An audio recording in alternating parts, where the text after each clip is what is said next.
Hey, everybody. Happy Hello. birthday to me tomorrow. Tomorrow. No, it's like somebody just said happy birthday, and I'm like, is it? I'm like, oh, it's tomorrow. Tomorrow. Because at first I thought even I forgot. I was like, oh shit, is it? It is Elite Gamer's birthday today, though. So happy birthday to Elite Oh, Gamer and happy only birthday Elite to you. Gamer and not Doug. No, I'm just kidding. No, it's fine. I want no early birthdays at all. You save them for tomorrow. It just doesn't count. It doesn't count. I'm sorry. you Birthday you rules. can wish early today or late on Friday. Just no Doug Yeah. tomorrow.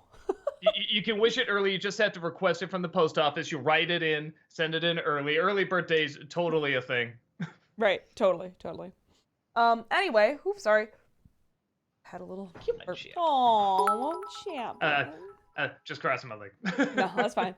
Welcome to Chatting with Doug, everyone. Hope you're having a good night. Let's go over the rules here so that we can get started on some of these questions. Macbeth, of course. Doug, we're not going to the post office. There's stamps.com. Why the hell are you telling people to go to the post office when there's stamps.com? I don't know. I was trying to make an early voting joke, but you know what? Any excuse to promote stamps.com. Fuck yeah. Anyway, sorry, I interrupted my own self for a stamps.com ad. First rule, no interruptions. Anyway, first and foremost, we give priority to the bit messages since that is some real world money spent. Sometimes we do have time for highlighted messages, but that'll be towards the end of stream. So don't highlight them now because I cannot scroll up and see them later. It's just not going to be a possibility. Please watch the length of your questions. The longer it is, the more I'm going to have to read it quickly and then not be able to repeat it, and we're going to lose the point. So shorter and to the point is better. Please do not spam the same thing over and over and over again in chat. You can get timed out or even banned if you're going to continuously do it. That kind of applies to the bit messages as well. We do get behind. Obviously, we've been live for 8 minutes and haven't even started answering these questions yet. We do have a list. We will get to it. No need to repeat it. Please, no spoilers. I always wait until after the stream to watch Andor, and it's the final episode tonight, and I swear to God, chat, I will not be happy. I thought last week was the final episode. No, isn't this? It is, right? It's 12 episodes. Last week was the 11th episode. Oh shit. Oh fuck, I have an Right? additional episode to see. Awesome. Okay, I didn't know that. I'm almost positive there's an episode of Andor today. Oh, okay, cool. Oh, now I'm really excited because I was saying to myself, I mean, that was good, but I thought it'd be, a little bit more of a cliffhanger than that. I'm like, oh, there is more. Okay. Yeah, it'll be the 12th episode. Okay. Oh, okay. no. One more? Am I wrong? I thought there was 12 episodes. Next week is the finale. Well, gosh, Doug, we're both dum-dums here. Okay. Well, happy birthday to me. We're both big old dum-dums here. We only had 11, no? Is today 11? I thought today was 12. Math is hard. Yeah, apparently. Woo. Apparently both of us here. Today is 11. Thank you, Waveflow. Appreciate you. 12 Okay, episodes. I love it so much. Just like, no, there is another. That Perfection. was really funny. Perfection. I think... Did I say them all then? I think we got. Oh, check and see if your question has been asked already. Yes. Too. There you go. I think Yes. that's it. Like Yeah. Doug said. Just double check. Sometimes we Yeah. have like 4 or 5 people ask the same question. We just feel bad if you're like the 4th person and we just have to be like, we've already answered that, moving on. So just check that out. All right, cool. Now we can get started. Grand Omega, thank you for the 50 bits. Hey, Doug, you mentioned that Flint accidentally broke the machine, but it was really the mayor because he wanted to become bigger. I know. It was just to save on time and writing. Sometimes I just want to get to the next scene pretty quick. Oh, God, in this one, we had to re-edit it like 3 or 4 times because Sony's like, oh, it's too much footage. And even though it's like edited up. So, yeah, anything just to get to the next scene faster will help because, again, we just got to keep out of the way the copyright claims and stuff, copyright bots and everything. So it's annoying, but yeah, I know. You're right. That Disney Nerd, thank you for the 50 bits. Hello, Cloudy with a chance of Doug Walker. How are ya? And our beloved Twitch queen, Heather.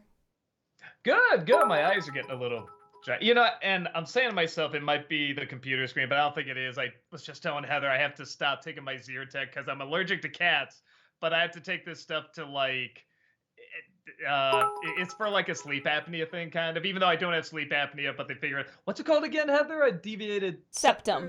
Septum. Yeah, it sounds like I have that. So they're putting me on some meds for it, but I can't take Zyrtec. So I am. If you see me going like this or rubbing my eyes, that's why I actually am allergic to cats and I can't take my Zyrtec. Kevin Lane, thank you so much for that 12-month subscription. Welcome back. Appreciate that for a whole heckin' year. And this is part 1 of 2. Hey, Heather, I thought about what you said last Wednesday about how no one can outbid the devil, but I asked myself, what of those who do what they know to be right and ask for nothing in return? Kevin Lane, thank you for the 50 bits. This is part 2. Then I remembered King Eurystheus from Hercules 2014. I can deal with an ambitious man, he can be bought, but a man who wants nothing has no price. Conclusion, if no one can outbid the devil, then no one can bribe God. What do you think?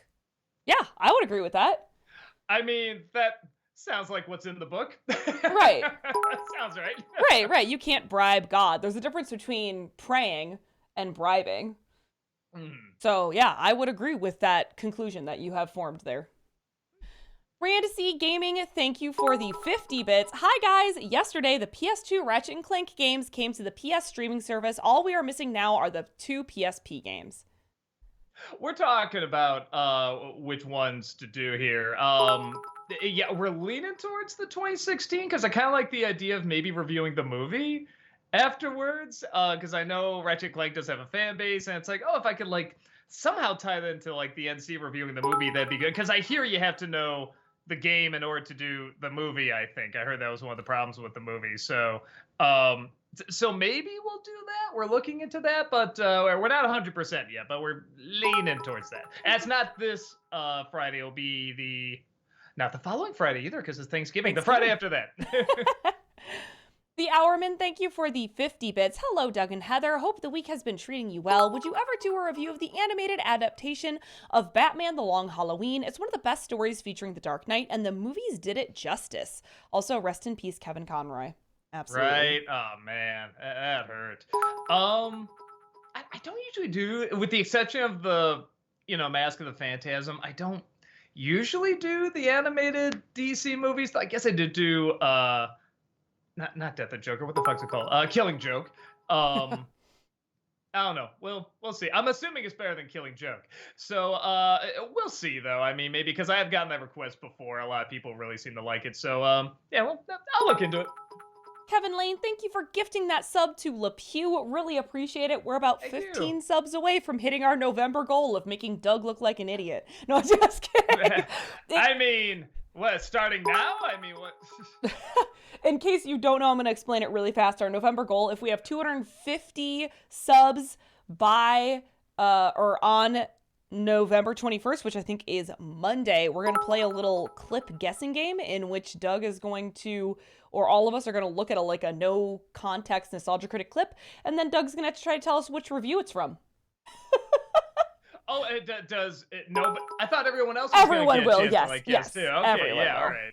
Because I don't think I'm gonna do well at it, but we'll see. I'm gonna do awful, honestly. Well, wait, I'm gonna make it so I will actually know the answers. Yeah, wait a minute. Everyone else will do great, except Doug and the rest of the crew. Anyway, that's what's happening. That's what that is. Let's continue. Grand Omega, thank you for the 50 bits. Even though Cloudy with a Chance of Meatballs was my first Andy Samberg movie, the first actual with him in it is in person is the movie Hot Rod, which I recommend you watch. It's funny. It's so funny because everyone always said Pop Star is a really good movie, and I just realized I think I combined the two in my head, like Hot Rod and Pop Star, because they both star him, I think. And yeah, it's like I always see the poster for Pop Star, but then I think I see the trailer for Hot Rod. That's hilarious. I don't know if I've actually seen the trailer for Pop Star the more I think about it. So, okay, that's funny because Hot Rod looked really bad, but I could be wrong. Kevin Lane, thank you for gifting that sub to Sexy Princess. Appreciate that. Commander Hammerhead, thank you for the 50 bits. Hey, Doug, could you do a Nostalgia Critic video on Aliens or Alien? They are the best sci-fi and horror movies. I was thinking about something along those lines because I never did see Covenant. I've done a lot of the Alien movies, so there's not like a ton left. So, maybe. Alien's tricky because it's all kind of right there and it takes a lot of time to get set up in the atmosphere and stuff like that. So it's like, can I say a lot? Like I could see myself doing like an editorial review on it, but Aliens is really easy to review. It's fun. It's got a cool moment every other scene. So I don't know. I'm thinking about it. I'm leaning more and more towards it. Big Jack Films, thank you for the 50 bits. Hey guys, hope all is well. Got my Indiana Jones Tomb Raider short fan film going out next week. Oh, nice. That's awesome. Did Epic Rap Battles just do that too? I think they had them battling each other too. So yeah, seems to be the popular thing right now. Kevin Lane, thank you for the 50 bits. On November 15th, 2022, the world's population reached 8 billion. As the 8th billion baby, a girl named Vinice Mabonsag was born in Santo Domingo, the Dominican Republic. Does this sound like good news or bad news? I don't know. I guess it's left open to the viewer. Well, I'm not an expert enough on population growth to have a very good answer. Besides, at some point, we're going to run out of resources for all of us. So I don't know what the solution is, because I don't think the solution is any kind of genocide. But I don't know. Thanos. Better answer than mine. Chat. The solution is Thanos. He can fix it in a snap. Oh, Jesus, he can fix it in a snap.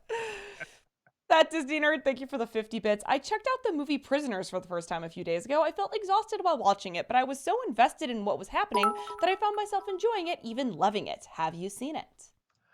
It sounds familiar. Let me see. 2013 Prisoner. Maybe not. No, this isn't ringing a bell at all. I guess I'll try to check it out. Sorry, the solution is Soylent Green, Heather. Gosh darn it, chat.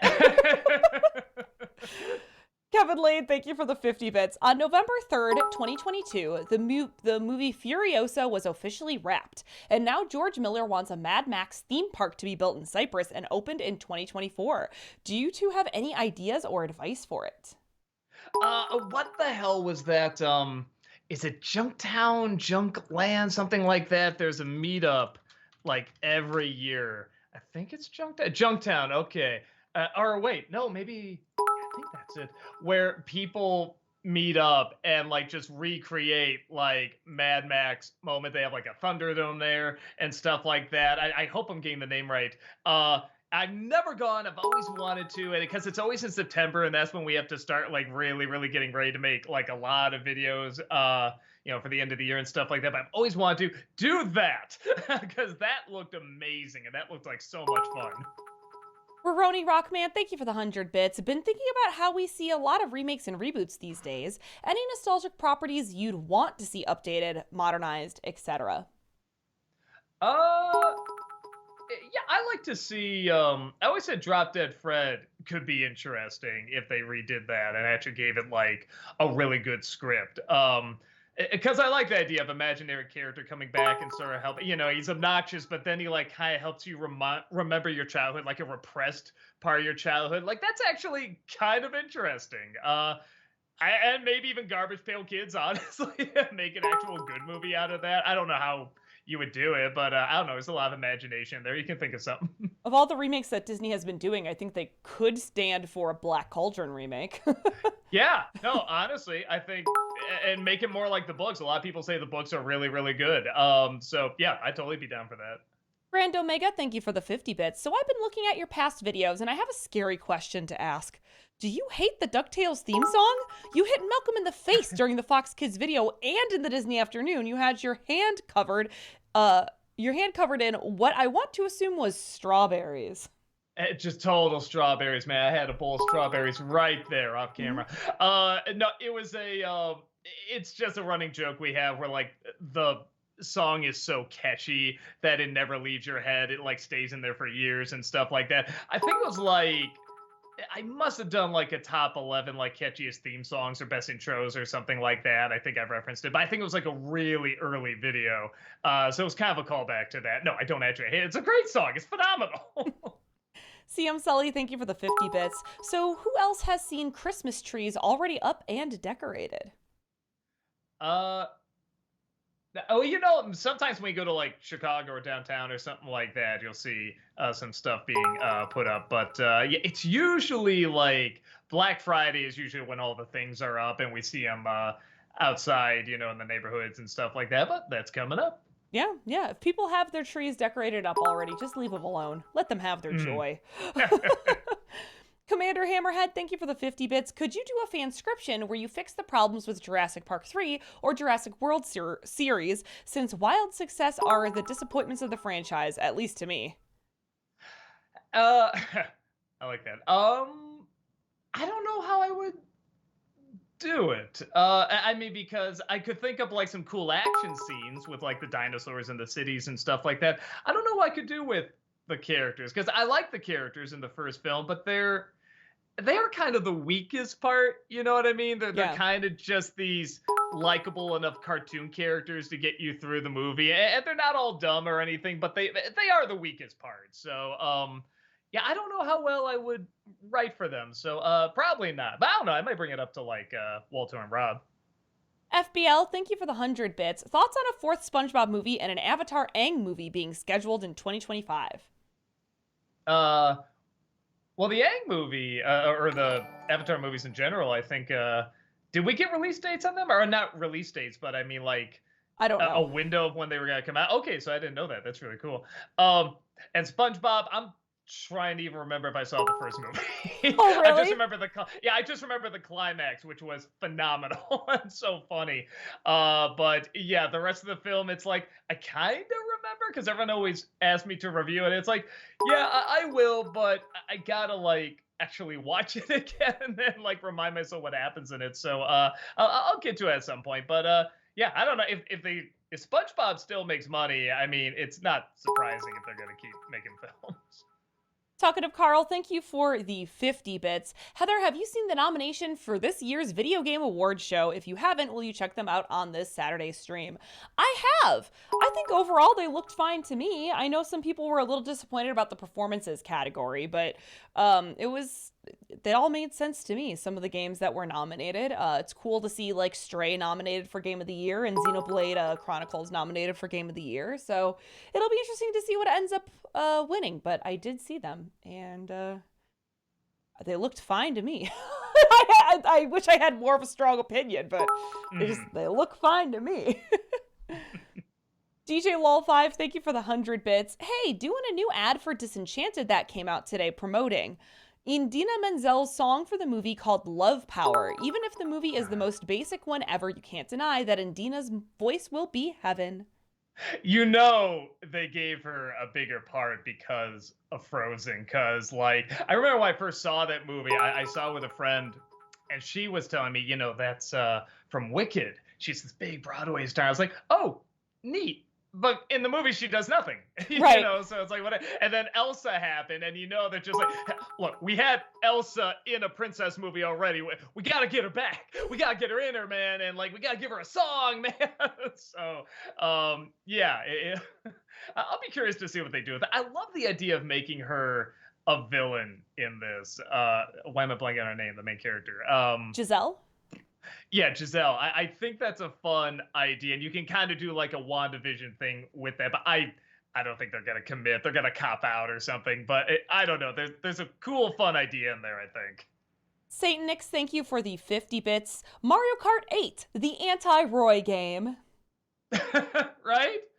Roy is not our boy. Smash Brothers lied, and Mario Kart proves it. It's sad. Best character in all of Mario. Big Jack Films, thank you for the 50 bits. Good news as well. I might be coming to visit Chicago in July for G-Fest, a Godzilla convention. Maybe I'll see you guys around.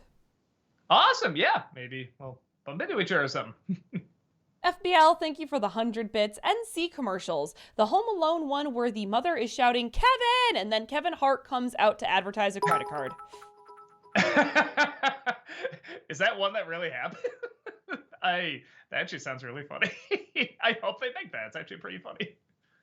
FBL, thank you for the 100 bits. Thoughts on Adam Driver as an actor?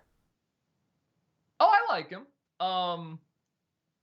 Yeah, I can't think of too much else. It's like he's good. And when he's really good, he's really good. I'm not gonna be like, yeah, he's okay. It's like, no, he's really good.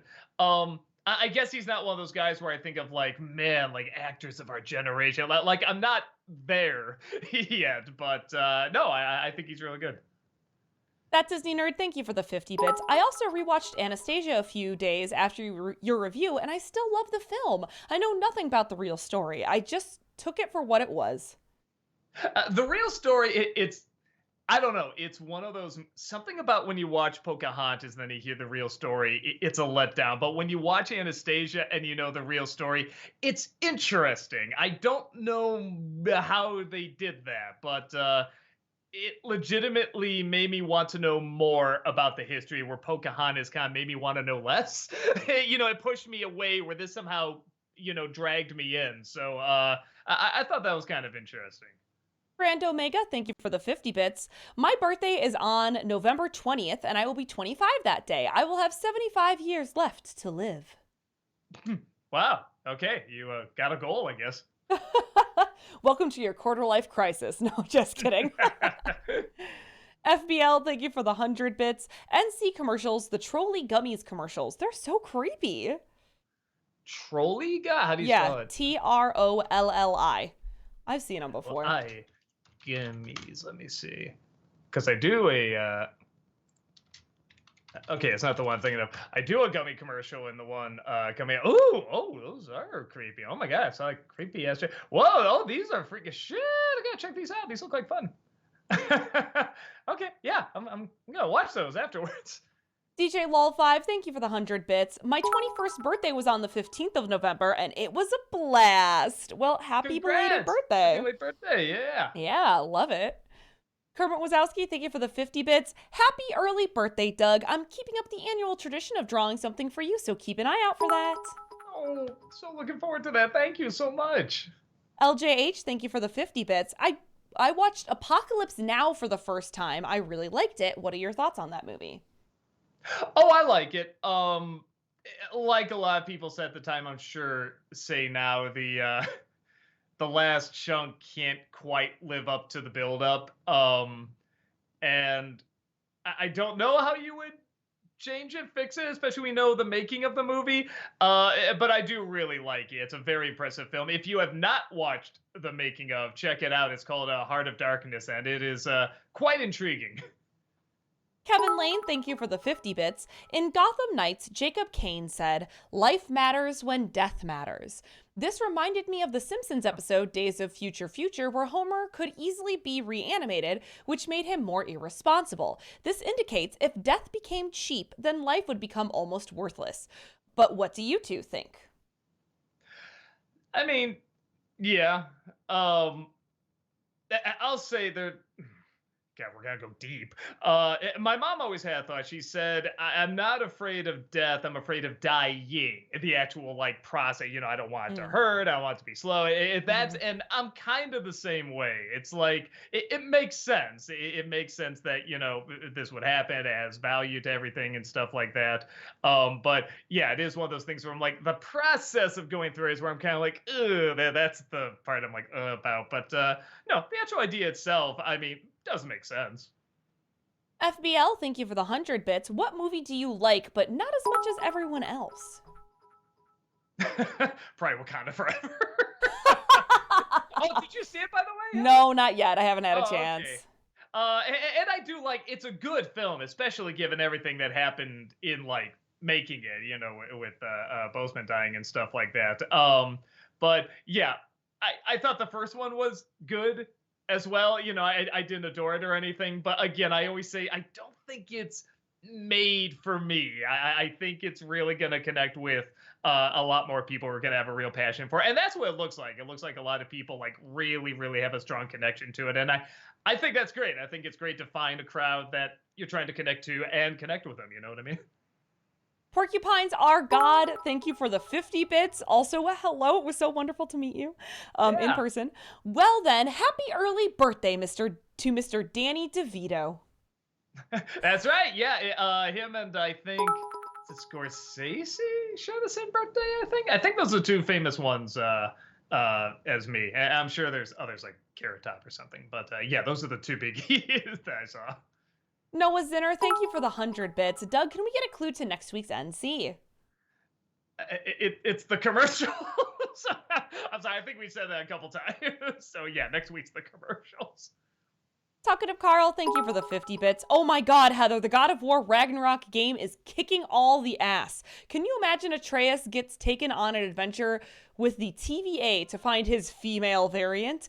Not since Spider-Man PS4 game have I had this good of a time. Ooh, I'm so excited. I just started Ragnarok on Monday, and it was just the opening. I always love it, but also hate it when games like just have me as a like a mess of tears in the first 5 minutes. But I was a mess of tears in the first 5 minutes of God of War Ragnarok. And sure, okay. I'm excited to continue going on. Is it something where you have to know the story, I take it, in order for it to really mean something? I mean, I don't want to spoil it, but I don't even think you really even need to know the story too much for it to hit. All right, I might check it it's out. a pretty. Anytime I hear somebody like, "Oh my god, I was just a wreck after watching. It was such a powerhouse," it's like I want to check it out. I mean, if you want to play Ragnarok all the way through, you should probably play God of War 4. But if you just want to watch the opening scene, you probably could. Yeah, that's obviously what I'm probably gonna do. Or Rob might have it. Maybe I'll just drop by his place and see. FBL, thank you for the 100 bits. Happy birthday, Doug. Thanks for all the criticking. You're welcome. It's tomorrow, but I still feel the love, the early love. Kevin Lane, thank you for the 50 bits. This is from The Incredibles. Oh, and this is also part 1 of 2. Lucius, what are we doing here, Bob? Bob, we're protecting people. Lucius, nobody asked us. Bob, you need an invitation? Kevin Lane, thank you for the 50 bits. This is part 2 of 2. This is from Avatar: The Last Airbender, Season 3, Episode 3, The Painted Lady. Katara, well, what was I supposed to do? Sokka, leave, do nothing. Katara, no, I will never ever turn my back on people who need me. It seems one doesn't need an invitation to help those in need of your help. What do you two think? I mean, it's very noble. I feel like there's Star Trek episodes about this too. It is tricky when the interfere and stuff like that. I wish I could say, well, yeah, all the time, always jump in, always do it. You have the power, go ahead.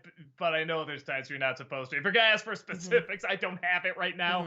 I just know there's been times where it's like, nah, it's better to stay out. Like sometimes going in can do more damage, and it's not always easy to tell. So, yes, I would argue most of the time if your gut's telling you it's the right thing to do, it usually is, but even then it's not always. So it's more complicated than you would think it would be, because I keep up on my first aid training, and one of the things that they always tell us is before you administer help, even if like the person is unless they're unconscious, if they are conscious, you need to ask them, I'm trained in first aid, can I help you?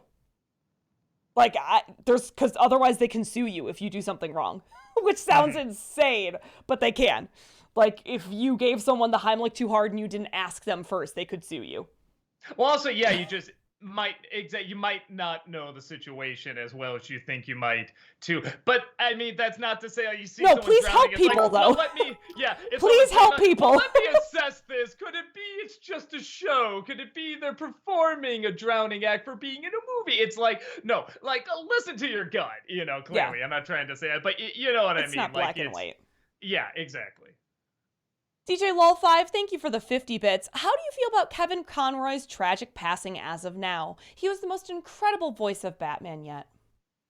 I agree. I think like most people, when I read a Batman comic, that's the voice I hear. I think I said on Facebook, I think there's going to be two types of Batman voices. There's going to be Kevin Conroy and everybody trying to imitate Kevin Conroy.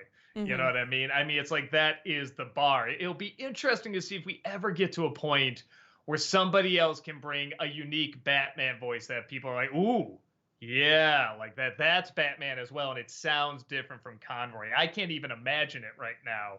It doesn't mean it doesn't exist, but it's like, yeah, he was so good. I can't even imagine a different voice taking it a new direction where you say, yeah, that's Batman. Mm-hmm. FBL, thank you for the 100 bits. NC for the Toy Story, Finding Nemo, or Cars movies. Uh, what was that? Toy Story, Finding Nemo, or Or Cars? Cars. Uh, I've done Disney Sembers on him. That feels pretty good. I'm not as of now. I can't think of like too much I would add as nostalgia correct that everyone else hasn't already said. Mm-hmm. But you never know. I've said that before and broken my own rule. Gary Turbo, thank you for the 50 bits. Can we agree that if Infinity War was overrated? If Thanos cared about overpopulation, he would have used the Reality Stone to create more resources with less waste. At least he wasn't a simp like he was in the comics. I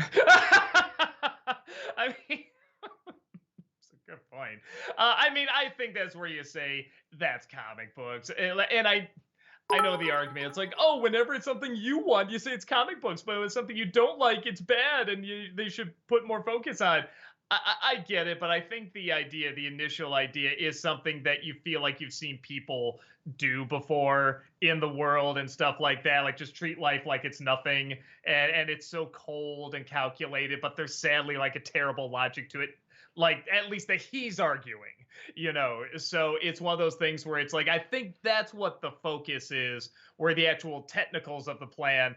You're right, why doesn't he just change all reality and stuff like that? Like I never got how the Reality Stone was supposed to work. Like once you have that, why do you need the other stones? I never followed that. So yeah, I see where you're coming from. Talkative Carl, thank you for the 50 bits. What personal thing do you guys want explored a little either in Mandalorian season 3 or the Ahsoka series? I'm curious to know what it's like on Coruscant and Naboo post Return of the Jedi. Hmm. Can't we go back to Endor? I don't know.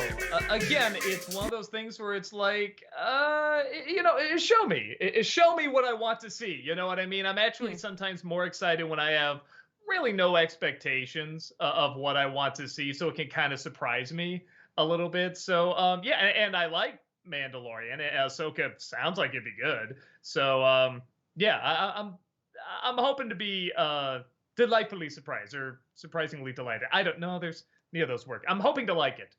That Disney nerd, thank you for the 50 bits. What do you think about Disney making another Alien movie? When will this franchise die? I do wonder how the Disney money will affect that. Well, you know what? That goddamn Prey movie was really good. That Predator prequel.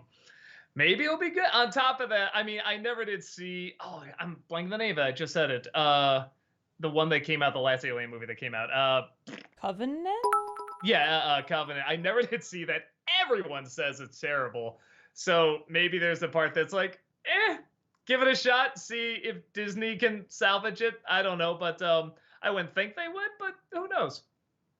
Sailor Aaron, thank you for the 100 bits. Hello, you. Yes, you two wonderful people known as Doug and Heather. How are you? Also, great review today. I love the book more, but it's an okay movie. Not their best because Spider-Verse is clearly it. Yeah, it was neat. One, then the movies I always forget are so fucking funny are the 21 Jump Street movies, and they did that too. And I'm always like, oh yeah, they did that, didn't they? Yeah, those were good. And then every time I watch it, I'm like, God, are these funny? These are so friggin' hilarious. They're like kind of underrated comedies. So yeah, it's one of those things where it is like, yeah, man, everything they touch is some form of gold. It's just the amount of gold. Or something like Spider-Verse is just a mountain of gold, and 21 Jump Street is like a pretty good couple of bars. You know what I mean? Original Paladin, thank you for the 100 bits. Hey, Doug, any quick thoughts on the fate of Screw Attack? Hashtag blast from the past. I forget what happened. Are they still around or no? I have no idea, if I'm being honest with you. Something happened, and whatever. A couple of years ago, I would remember it, but I don't now. So I thought they were around, but like in a different form, I think. But yeah, I was never really, only when James was there was I like did I like know a little bit about it? But yeah, it's one of those things where it's like I don't have much to say about because I never knew that much Hmm. about it. Even now, I guess I don't. Hmm. So yeah, I'm not the guy to ask. DJ Lol5, thank you for the 100 bits. I liked in Cloudy that the Jello felt like real Jello, and not to forget, it was made in 2009. Uh, yeah, there was somebody put in the oh no in the YouTube comments they said when the food in an anime movie looks better than food in real life, and I'm like, yeah, it did look pretty good. Like I did go out and get a hamburger the day I was editing, like a big juicy hamburger because that's the first thing it starts raining. I'm like, shit, yeah, I do want a burger.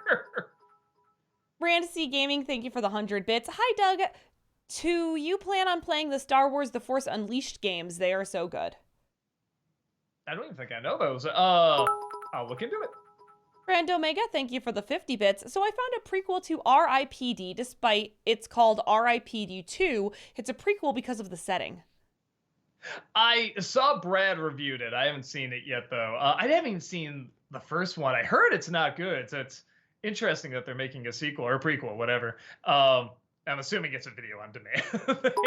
But yeah, I haven't seen the first one, so again, I'm probably not the guy to ask. FBL, thank you for the 100 bits. NC Christmas for Ollie Hop Noodle's Haven of Bliss. Christmas Story sequel.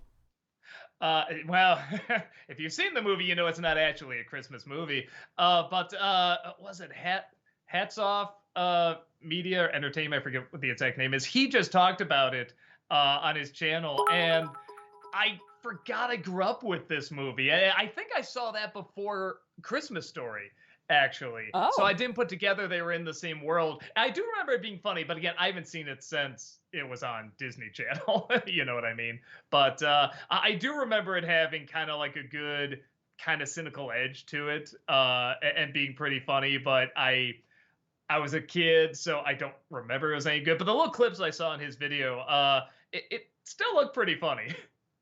Noah Zinner, thank you for the 100 bits. Doug, I want to be clear, this is not another request for you to play Telltale's The Walking Dead.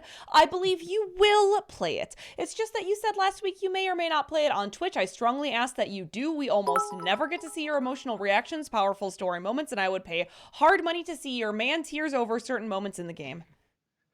I I'll say I don't man tier often, and that's not like, oh, I'm too tough. There's times where I'm like, no, come on, you'll feel good if you get this out. It's just like, yeah, no, it ain't happening. And the stupidest shit makes me cry too. It's always stuff that's like really unexpected. Like, really, that's getting a tear out of you? That's fucking bizarre.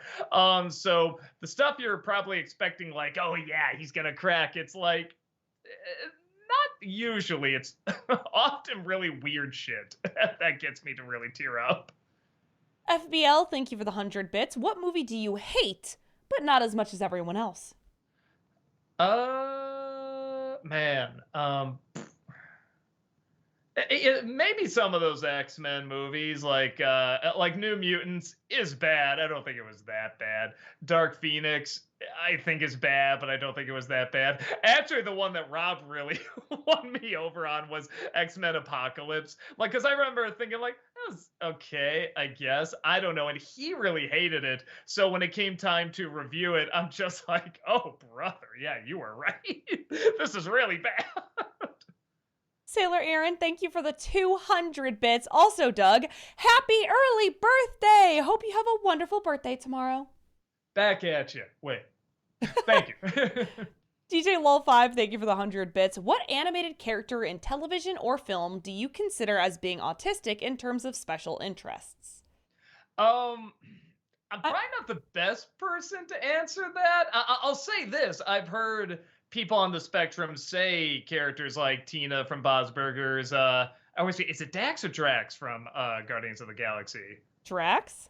Yeah, I've heard people say like they actually really relate to him because he's not able to always catch on to certain things being said and stuff like that. So I've heard those, but I'm not the guy to ask.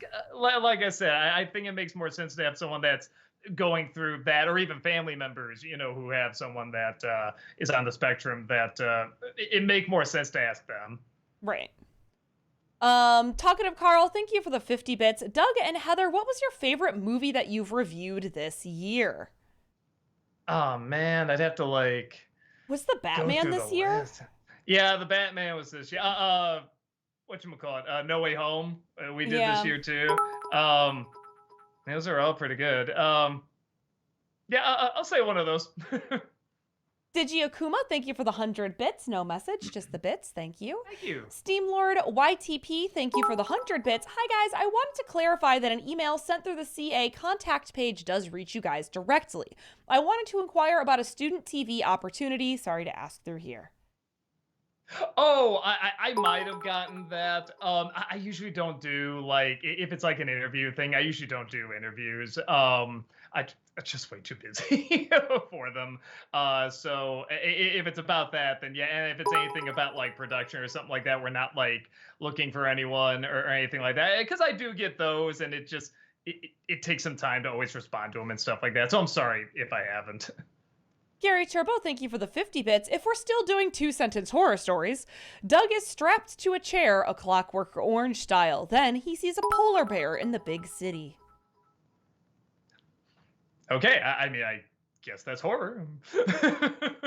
DJ Lol5, thank you for the 100 bits. What are your thoughts on the Once Upon a Time TV show from ABC? I thought season 1 and 2 were good, but then at season 4, it turned to crap. Do you watch it, Heather? Or no? I watched it, I think, all the way until season like 4 or 5. Because, yeah, the first 2 seasons are great. And then it starts to jump the shark. And then it jumps the shark completely. And then for a little while, it's so bad, it's good. And then it just gets bad. That's exactly what Rob said, because Rob really got into it. What season has Peter Pan in it as like a complete psychopath? I don't even know. That's like, he was telling me about it. I was just like, wow, okay, like that's a chance, okay. So hearing that made me say, oh, maybe I should check this out. But again, there's so many other things to check out that I don't think I'm gonna have time. But I remember him saying, I think the same thing, that it's like the first couple seasons are really good, and then it gets pretty bad. Dillbomb, thank you for the 50 bits. What do you think of Tom Hanks as Lex Luthor? He's never really played a villain before, but he can definitely nail the rich billionaire aspect. Plus, he could easily pull off the bald aspect as well. I'm not gonna say he couldn't do it. I like Tom Hanks. I think he's a little overrated. I see Tom Hanks more than I see a character a good chunk of the time. But there's times where I don't, like League of Their Own or Big. But yeah, but it's a comic book movie, so he can go a little, big and aware with it. I don't know. It would not be my first choice, but I won't say it can't work either, if that makes sense. Hewlett Fan, thank you for the 200 bits. Happy early 41st birthday, Doug. Hope you have a brilliant day, dude. Just curious, have you ever considered continuing DreamWorks-uary? There are so many other DreamWorks movies you have left now. We were talking about that, especially because DreamWorks has mostly laid off on copyright claims. So it's like, okay, well, maybe we can kind of go back into that. It won't be that. The only thing was it January I did that? That's the thing, because I'm finishing up December, Disney December. So it's always like, man, to go into another theme month, it would be really, really tricky. So while also doing the NC. So I'd have to find out what month I would actually do it, like when to actually do it. But yeah, I think you're right. I think there's enough movies now where it's like, it probably could fill a month. Talkative Carl, thank you for the 50 bits. Doug and Heather, would you consider doing a tier list ranking all of the MCU villains in movies and TV shows? Yeah, there'd be a lot in the D list. Yeah. that they're not the best. But I mean, I don't know. The ones, I still think there'd be like maybe 4 or so that'd be really high up there. That'd be pretty damn good. No, that'd be a fun idea, actually. We'll see. Noah Zinner, thank you for the 100 bits. Doug, you also mentioned last week that one of the most overused stories told in the life of Jesus, and that there's no great version. That's where The Chosen comes in. It tells the story, but in a cinematic and relatable way that critics and audiences love. You don't need a subscription or pay anything to watch it. It's on its own app. I think you'd enjoy it. Is it actually getting good review? I just saw a trailer for it. Oh, wait, it says 2019. Wait, 2019? Did it come out long ago? I guess it did. Uh, no, but it's a show. Ah, now I get it. Okay, okay. I thought it was a movie, dumb me. Okay. I'll say that the trailer I saw, it didn't look bad, but it did look a little crowdfunded, particularly with the actors playing like the Roman guards and everything. I'm like, this doesn't quite look right. This looks a little weird, but I don't know. It didn't look bad. Yeah, that's so funny. I thought it was a movie. So yeah, I don't know. Maybe I'm not gonna have time to watch it, but I'll try. But I'm not gonna be able to do it. Kevin Lane, thank you for the 50 bits. This is part 1 of 4. In the TV series The Man in the High Castle, Juliana killed George to prevent him from blackmailing John with information that would have gotten his son Thomas euthanized for a disability. That's part 1. CM Sully, thank you for the 100 bits. I may have asked Doug this previously, but I don't know if I asked you, Heather. Have you seen the ABC show Gallivant? And if so, would you be game to get a season 3? I loved Gallivant. I would love if we could get a season 3. It was great. I enjoyed the heck out of it. Yeah, good songs, too. Excellent songs. Really hummable songs. Yeah. Kevin Lane, thank you for the 50 bits. This is part 2 of 4. As a consequence of Juliana's actions, John went on to expose a traitor and prevent nuclear war, for which he was praised. However, such recognition inspired Thomas to turn himself over to the public health department, so he was euthanized anyway, but at least nuclear war was averted. That Disney Nerd, thank you for the 50 bits. I know you weren't a fan of Man of Steel, but what do you think of Henry Cavill being back as Superman? I'm one of the many people that loved him as Superman. Me too. I thought he was a good Superman, honestly. I get what people say when there's some weird moments where, like, it looks like he's not acting or something, or it's just the wrong reaction. I don't think that's him, though, because he's shown he can really, really act and that he can play Superman really well. I think that's like a directing thing when that happens. But no, that was one of the few things in Man of Steel where I was just like, perfect casting. I think this guy's great. Kevin Lane, thank you for the 50 bits. Part 3 of 4. In C'est La Vie, the Don't Starve animated short, Wes the Mime tried to retrieve a little girl's doll. As a consequence, he was accidentally taken to the world of the Constant. But in so doing, he prevented such a fate from befalling the child's father, who returned to her with the doll. Unfortunately, it is highly unlikely Wes knows about it. Kevin Lane, thank you for the 50 bits. This is part 4 of 4. In conclusion, doing the right thing doesn't always have the consequences we expect. In fact, sometimes it has consequences we would not ever know about. But doing the right thing always has worthwhile consequences. What do you two think? You know, the closest I can get to answering that, because I'm saying to myself, well, and this is a small, minuscule abbreviation of this, but one time, I forget the guy's wallet or his phone, but somehow my girlfriend at the time grabbed the wrong one, and we walked away with it out of this restaurant. And we're driving back. It's like, oh shoot, we took that guy's whatever it was, like wallet or phone, whatever. And we remember what he looked like. So drove back. She's like, I'm too embarrassed. Can you go out? I'm like, yeah, I can do it. And I went in. I said, yeah, here's your, again, whatever it was, like phone, wallet, or something like that. And he just gave me a look, like didn't even say thanks. He just. Like I took it on purpose, you know, like, oh, I was gonna rob him and then like change my mind or something like that. I mean, not a thanks, just a like, and that was it. I remember thinking to myself, like, man, I could just like toss that out, or like, you know, I don't know, give it to the police department or something like that, just throw in the trail, whatever. Yeah, screw you, guy. But I'm like, nah, I still should have done that. If I could do it again, I still do the exact same thing. And there's no reward in that, really, you know, but something still tells you to go and do it, even if you're gonna get like, you know, a mean look from somebody. Now again, that's a very minuscule, oh no, I got a mean look, that's nothing. But it's one of those things where it's like, okay, on a small level, I guess that's kind of a way of saying, okay, even if you don't get the response you're looking for, some sense of fulfillment, it's there somehow anyway, just the act itself, I suppose. So again, very tiny, not very huge at all example. But yeah, that's always kind of why I think of, well, I'm like, nah, it's probably good to just still do good. Like it catches up one way or another. Fantasy Gaming, thank you for the 100 bits. I'm part of the Ratchet & Clank fandom, and there are major differences in the 2002 Ratchet & Clank game from the 2016 game. I believe the people who made the 2016 game say it is the 2016 game is a tie-in movie game with the movie's plot. Yeah, well, that's what I'm thinking about it doing because I like the idea of reviewing it for NC because people do ask me to review that movie all the time, and I just get the feeling I have to know a little bit at the very least about the game. And it sounds like if I play this game, that'll like fill me in. I'm sure it won't fill me on everything, but it'll fill me in enough so I can review the movie Yeah, properly. it's So the movie tie-in. So yeah.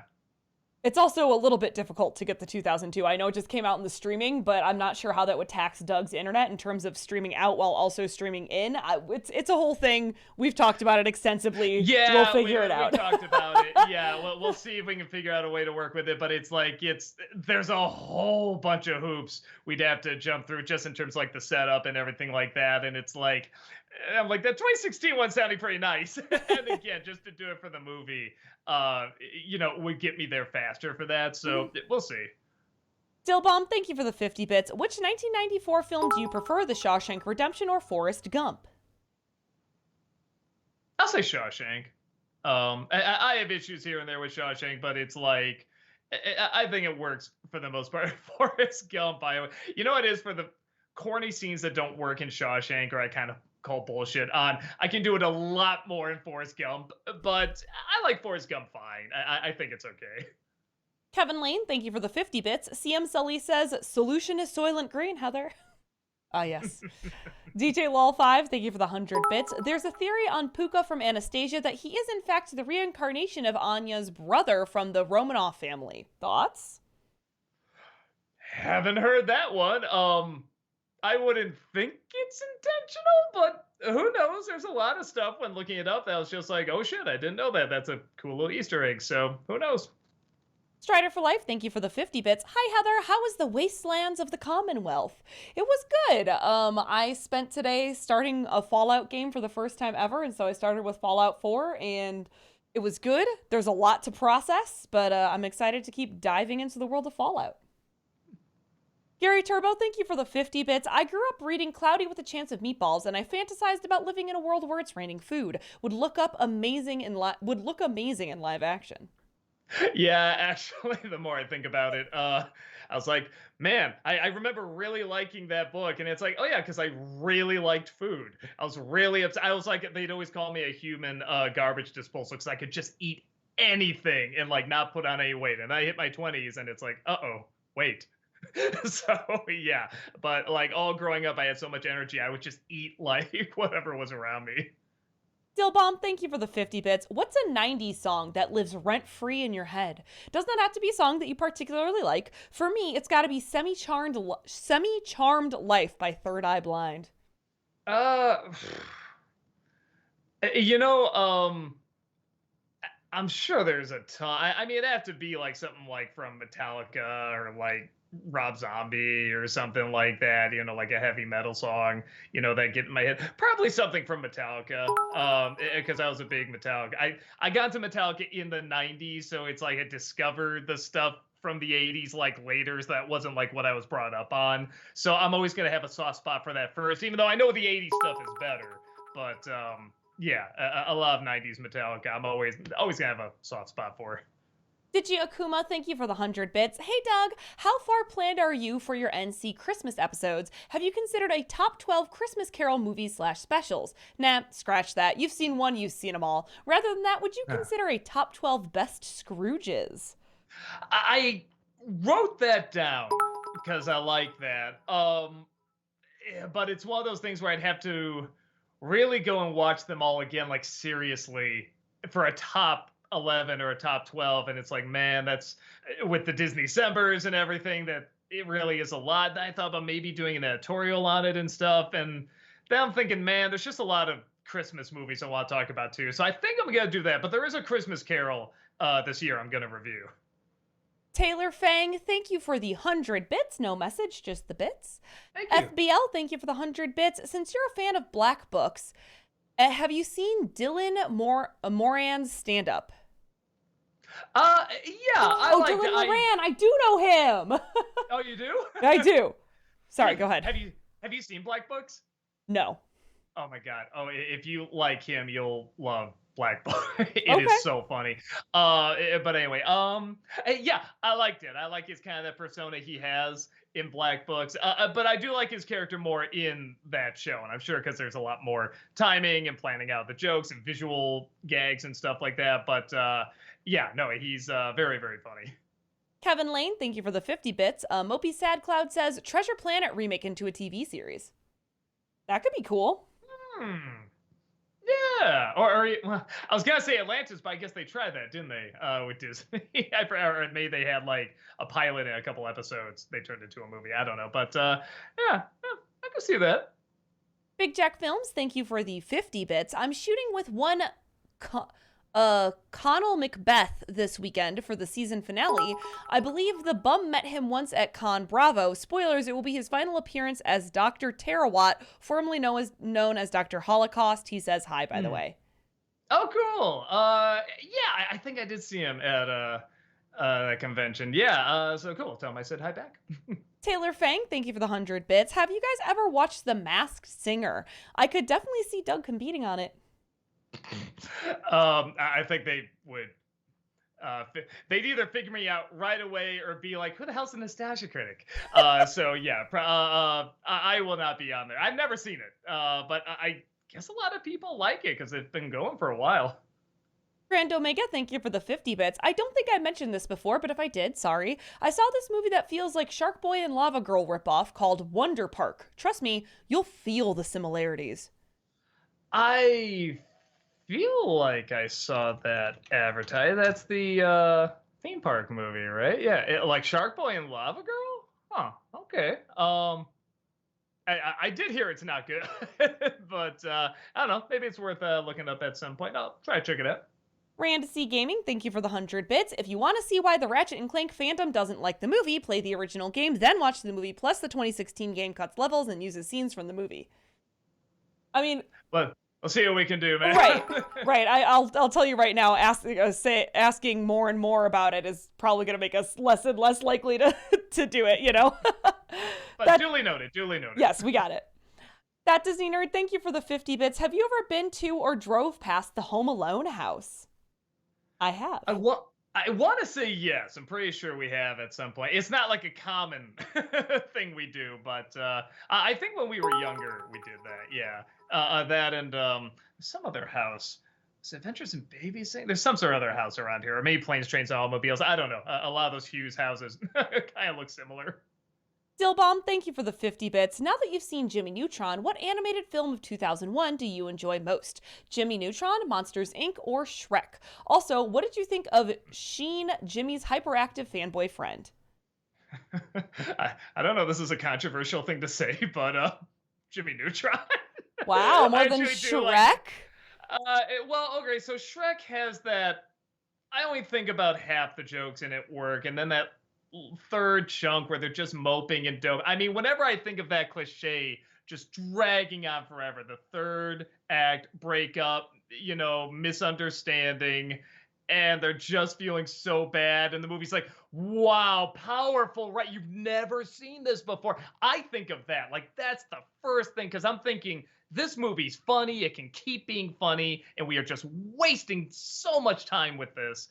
And it's a cliche that really gets under my skin. So even though a lot of the other stuff it does, like the ending is great, and there's still a fair amount of jokes that work, Jimmy Neutron just kind of works all the way through. For what it is, I'm like, no, for what you set out to do, I think you did it better. Kevin Lane, thank you for the 50 bits. 2-sentence horror story. In 2036, scientists discovered encryptions that suggested the moon was an egg that would someday give birth to a celestial god. They realized they might have misunderstood them when the earthquakes became more excessive every day. Just the start of that, the moon is an egg. That's a great idea. Alex the Animator, thank you for the 50 bits. Doug, remember in your Anastasia review last week when you said how Angela Lansbury was Don Bluth's favorite actress to work with? I was wondering if you knew about his other favorite actress working with, Judith Barcy, who was in The Land Before Time and All Dogs Go to Heaven. Bluth loves her action so much that he wanted her to be in all his future movies. Too bad her tragic death prevented that from happening. I have. What's her name? The duckbill one. Yeah. No, That's always so sad. I mean, it's just like, anytime you hear that. So I haven't talked to him about it, but that's cool to know. And yeah, it is sadly one of those cases where it's like, man, you wish you could just focus on the acting and not what happened. But it's like at such a young age, it's like, oh yeah, that's really hard. Kevin Lane, thank you for the 50 bits. 2-sentence horror story. Everyone always thought the Earth was an egg and going to hatch, but after seeing the moon break into chunks with a huge space worm coming for Earth, they were terrified. That's good. I like the first one better. Porcupines Are God, thank you for the 50 bits. It was a dream come true to attend your Movies Everyone Disagrees with You on panel. However, I was too chicken to say my real guiltiest pleasure. Netflix Cowboy Bebop. You know, Huh. I get that. Do Honestly. you now? Okay, so Rob, I saw the first episode and went, this ain't for me. I felt the passion, but this ain't for me. And Rob would just show me clips, like some of the moments he likes and other moments where he's like, you gotta just see it, man.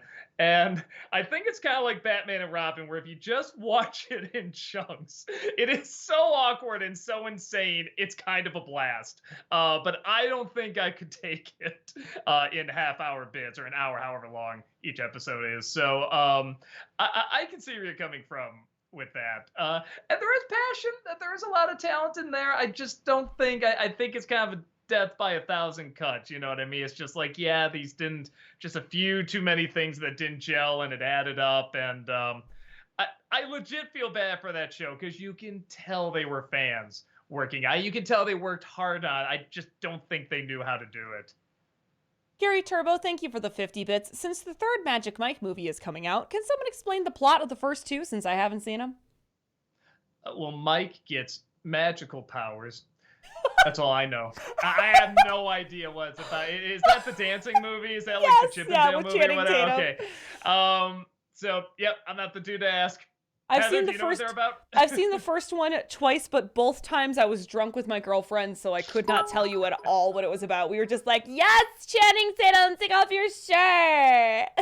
Well, that's why they keep making money. Everyone just goes in drunk. It's like, what was that about? I don't know. We have to go see it again drunk, and they just keep doing that over and over. Grand Omega, thank you for the 50 bits. I said last time I was here about you hating the chicken dance song. I feel like it would be funny as a joke if you did the chicken dance in a chicken suit. IDK, I think it would be funny. If the situation calls for it, maybe. Offhand, I can't think of a situation that called for it, but, you know, it's a weird show. It might pop up. Kevin Lane, thank you for the 50 bits King's Hider says, "Hey Doug, bat credit card." Ah! Rand C Gaming, thank you for the 50 bits. FYI, I like the Ratchet and Clank movie, but going back to play the original game, I saw they butchered the relationship between Ratchet and Clank. Okay, interesting. Drummond Demon, thank you for the 50 bits. Do you think Rob will ever forgive me for what happened yesterday on Mario Kart? Also, it's the 17th for me, so happy birthday, Doug. Oh, yeah, well, you know what? Okay, that makes sense. All right. Thank you. But it's not for me, so it doesn't count. No. Rob I like to say he get over it, but he holds grudges. Just sleep with one eye open. I love that you did come back as the real Rob instead of the other Rob. That was good. Steam Lord, thank you for the 50 bits. Thoughts on this year's Simpsons Treehouse of Horror? It's actually one of the best Treehouse specials in years. I haven't seen it, but I did see clips of the Death Note one, and I don't know. A part of me is almost thinking Simpsons should go anime because so many of those jokes were landing better in that style, like a lot of the background jokes and stuff like that, and the reactions with the voice acting with that anime style were funnier. And maybe I'm thinking like, yeah, if you do too much of it, you'll get sick of it, which could be true, but that's already happening with Simpsons anyway, so might as well take a chance. I don't know. I was impressed how much I was laughing at just the segments I saw of the Death Note one. The Steam Lord, thank you for the 100 bits. Happy early birthday, Doug. My birthday is also tomorrow. I'll be turning 21. Happy 21st birthday. Yeah, I'm that plus 20, so thank you. Alex the Animator, thank you for the 50 bits. Doug, remember in your review of Neverending Story 3 when you praised Bastian's sister for using the Orin to make wishes, which you wanted to see Bastian do to save the day? I don't think it was worth complaining about because she was making selfish and less important wishes. If anyone else reviewed that movie, I'm pretty sure they won't find it a big deal. It's not a big deal because I don't even remember it. I'll trust you that I said that, but yeah, I haven't looked at that review in years. So yeah, I probably just said it for comedy because I was more comedy focused than critique focused, even though I tried to do both. But I believe you. Adam Grunther, thank you for the 50 bits. Do you think you'll review a Kevin Conroy Batman project in honor of his passing, or maybe a vlog like you did for Roger Ebert or Robin Williams when they passed? Uh, Again, it's one of those things where it's like I don't know what I would add that everyone else isn't already adding or putting much better than I can. I did a Facebook post that's about the most I can sort of say that I'm like, okay, I don't know if anybody said this, and even then, I feel like people probably have. So I don't know. I think I'm just gonna be repeating what everyone else says. So probably not. But yeah, I mean, like everyone says, he was, in terms of like voice, like when you read the comic, he was Batman. That's the voice everybody hears, I think. Adam Grunther, thank you for the 50 bits. What's your favorite Tim Curry villain role? For me, it's the Cardinal in Three Musketeers. That is a lot of fun. Man. Huh. Is it mine too? I'd have to really think about it. There's like so many parts that he plays. I'll say that. No, you know what? Captain Hook in Peter Pan and the Pirates. When I think, man, that's talk about again. We're talking about Kevin Conroy and like different Batman voices. I mean, when I think Captain Hook, I think of the Disney one, and then Dustin Hoffman came along. I'm like, oh, okay, well that's kind of Captain Hook too. And then Tim Curry comes in and just gives what I think is like the best interpretation of him. Like, man, that's him. He's like, eloquent. He's a gentleman, but he's a scoundrel. He can be very debonair, but very shouty too. I mean, he was just so good. So yeah, that's probably the one for me. Adam Grunther, thank you for the 50 bits. What are your thoughts on the Three Musketeers movie from 1973 with Christopher Lee and Charlton Heston? I didn't even know it existed. I've never seen that one. I'll try to check it out. NG Official, thank you for the 100 bits. Hey, the commercial specials are always my favorite. Are you running out of ideas for the PSA jokes, or is there a plan on critics' relationship with them?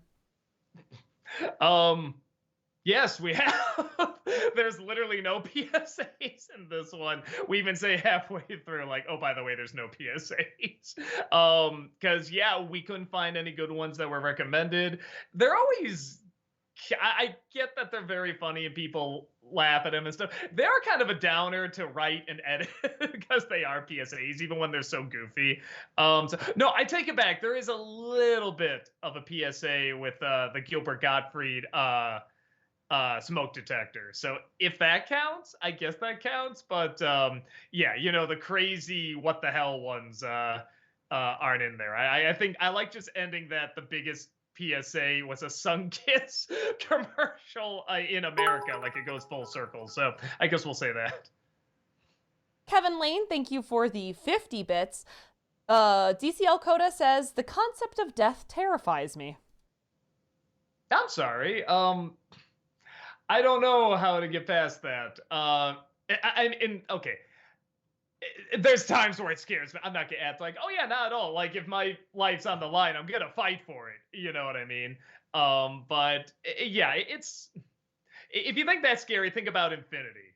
You could argue that's even scarier. I don't know if that'll help or not. And that's whenever it starts to get to me, that's sort of the switch around that helps me out. I'm like, ugh, just imagine living forever though. That's kind of even more horrifying. LJH, thank you for the 50 bits. I haven't watched Heart of Darkness, but I know Marlon Brando was infamous for being difficult to work with. Marlon? Sorry, my bad. Yeah, and it's not just that movie. It's like every movie he's in. Even that, he's a small part of it. He's like, actually, like the movie, he's kind of like the last third. A lot of it really is about Francis Ford Coppola making this film and everything being just pushed back and costing millions and millions and millions and things going right. I mean, it really is just like watching a filmmaker go nuts.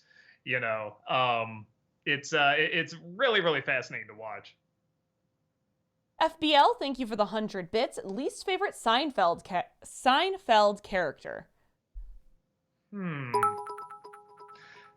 I feel like there's gotta be several, but I have to like go through the list of ones where I'm just like, oh, like it's one with this character.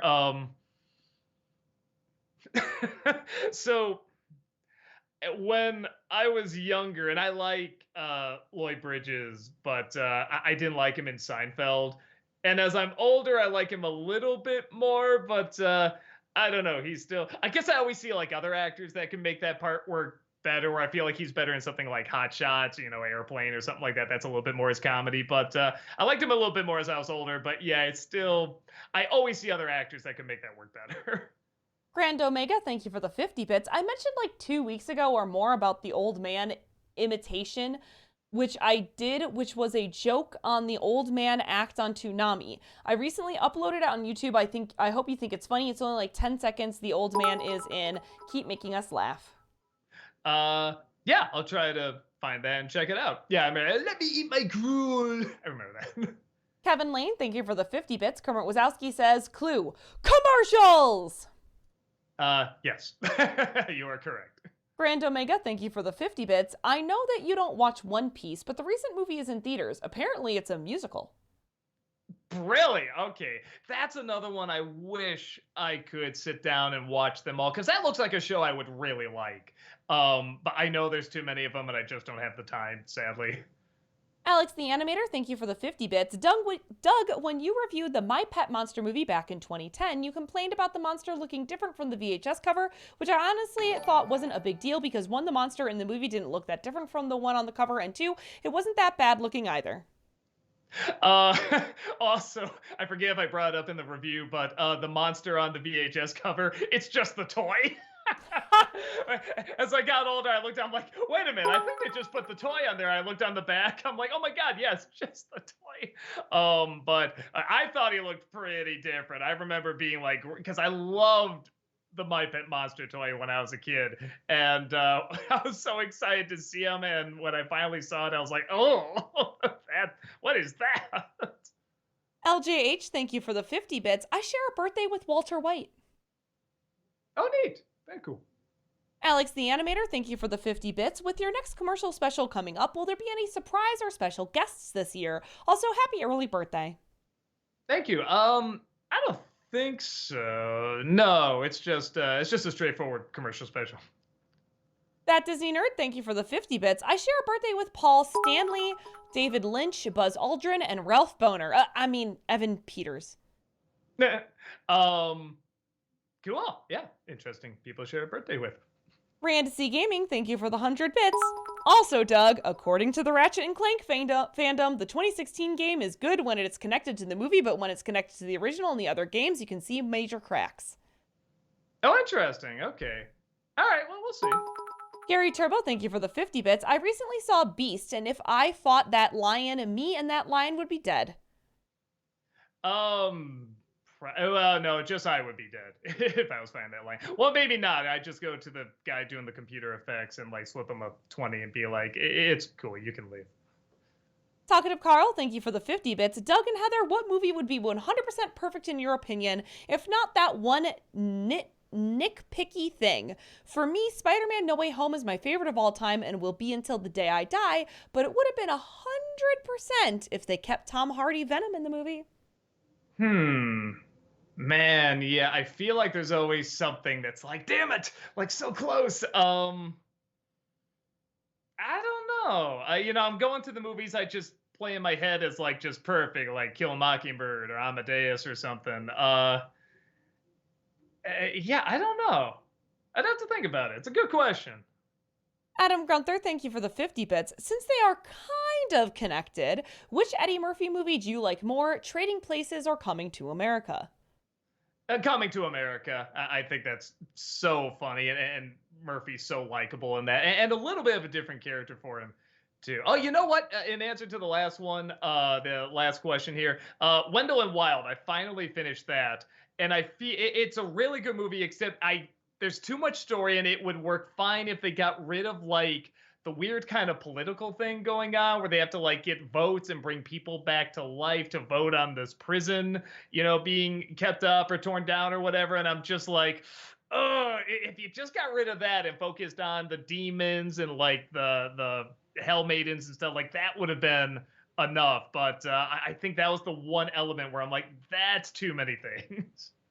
That Disney nerd, thank you for the 50 bits. An epic rap battle I'd love to see would be Captain Hook versus Captain Jack Sparrow. Uh, or Yeah. Captain Hook versus Captain Crunch, just for no reason. You're going down, bitch.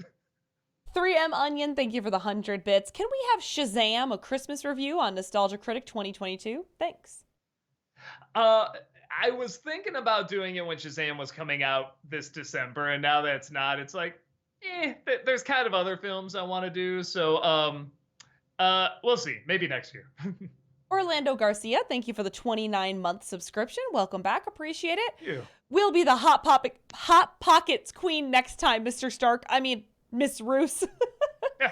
There may be a next time. I submitted another video. We may have to mobilize the forces once again, but we'll see what happens. I'll let y'all know if that does happen. Orlando Garcia, thank you for the 100 bits. Doug, I'm sure people have asked you this before, but what are your real opinions and feelings towards Shaq? Like the basketball player? That's the name. Shaq. S-A-Q. S-H-A-Q. Sorry. It's fine. So I remember watching him play growing up.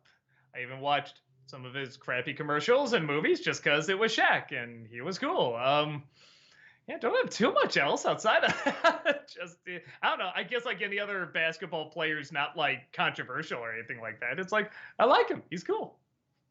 Big Jack Films, thank you for the 50 bits. I get the feeling Anakin, Hayden, and Luke will have a father-son moment in Ahsoka, given it takes place during Mando, and Hayden is signed on to it. Oh, okay. I mean, Obi-Wan had its issues, but was I the only one that found it weird they didn't do any de-aging on Hayden Christensen in the flashback? Because he clearly looks older. Yeah, he does. Like, he looks great for his age. Don't get me wrong. He doesn't look old. He just looks older. He's supposed to be younger in that. So that was a little weird. And yeah, they might, because I mean, now they have the CG on Luke there and stuff like that, and it looks better. Only the mouth is off a little bit, but it does look a lot better. So I don't know. It'll be interesting to see where that goes. It's still gonna be a little distracting. It's gonna take some time to get used to that. Even if they get it down perfect, I feel like I'm always gonna be looking for the effects. You know what I mean? That's gonna be a little distracting. Gary Turbo, thank you for the 50 bits. As someone who never cared for Dad of Boy, Thor was handled better than Marvel's Thor in Endgame. I mean, the Thor Dad that they... of what? God of War. People often refer to the Gotcha. God of War 4, God of War reboot, whatever you want to call it, as Dad of Boy. Gotcha. So yes, that's what that was a reference to. I mean, the Thor that they have in God of War Ragnarok is a lot more mythologically accurate, I suppose, to how he would have been envisioned, which I think is cool. But I don't know if that makes it a better version, just a different version than Thor in Endgame, you know? Grand Omega, thank you for the 50 bits. I hope you talk about the mouse attacking man in Dorito commercial in your upcoming commercial video. Please do it. I know it's short, but it's so funny. It was just too short. There was nothing to get out of it. I'm sorry. I mean, it is funny. I'm not saying like there's nothing. Like, no, it is funny, but that's all I could say. Like, that's funny. That's it. There's your review. Adam Grunther, thank you for the 50 bits. What are your thoughts on Ice Cube as an actor? Oh, I like him. Even when he's in something bad, like, I don't know, like, Are We There Yet or something like that, like, he's still giving it his all. Yeah, no, I think he's surprisingly a very solid actor. Adam Grunther, thank you for the 50 bits. Do you like 21 Jump Street or its sequel, 22 Jump Street, more? I think the sequel, because I feel like they were doing that mocking of sequels before it became super, super popular. Like, it's always been a thing even before then, but it started to become a real trend to make fun of, like, sequel tropes or reboot tropes and stuff like that. Like, hey, we're doing this thing for money. Hey, we're acknowledging it, so it's okay. But the way they did it here, especially the way they say, hey, we could do all these other things, but we're just going to do all this again because we have no choice, essentially, is what they're saying, was so clever and so funny and didn't quite break the fourth wall. I thought that was very, very funny. Miranda C. Gaming, thank you for the 50 bits. This will be my last bit message about Ratchet and Clank. In the 2016 game, the relationships are so butchered. Okay, no, I'll keep that all in mind. Sailor Aaron, thank you for the 150 bits. Doug, will you review all of the other reindeer this year? I grew up with the book and it's special. It's by the same creators / creative team behind The Simpsons, and I have a soft spot for it. It's adorable and funny too. I remember seeing it advertised, but I never saw it. I don't know, I'll try to check it out this Christmas. I don't think I'm gonna do a review, but I'll see if it's worth a review this year. Adam Grunther, thank you for the 50 bits. Which character from Always Sunny is your favorite? For me, it's Frank. Frank's pretty great. It's either got to be D or Charlie. Like they say, the wild card, with Charlie and stuff like that. But I don't know. It's sometimes like I think with Dia kind of sympathizes, or I sympathize with her, and then other times I'm just like, oh, good, but she's still as crazy as the others. You know what I mean? Where you kind of sympathize with a character, but you don't want to too much. So I always feel like, and also she is just like a workhorse, man. There was like a year where she was doing that. She did The Mick, which is also really funny if you haven't seen that show. It's a super funny show. She had something like 3 movies she was in, and she was just like super, super busy. So I don't know, that actress in general, I'm just really blown away by how much she can get done. Orlando Garcia, thank you for the 100 bits. Doug, in the latest review, you brought up a point I'm passionate about, and that's when the entire cast of a film is involved. You said that the entire cast of Cloudy played a part in the climax, from Mr. T to Flint's monkey to even Andy Samberg's character. Admittedly, my biggest film pet peeve is when one or more characters are absent. Yeah, but I get it. There's a lot of studio notes saying, hey, work this character in, work this in, try to throw that in and stuff like that.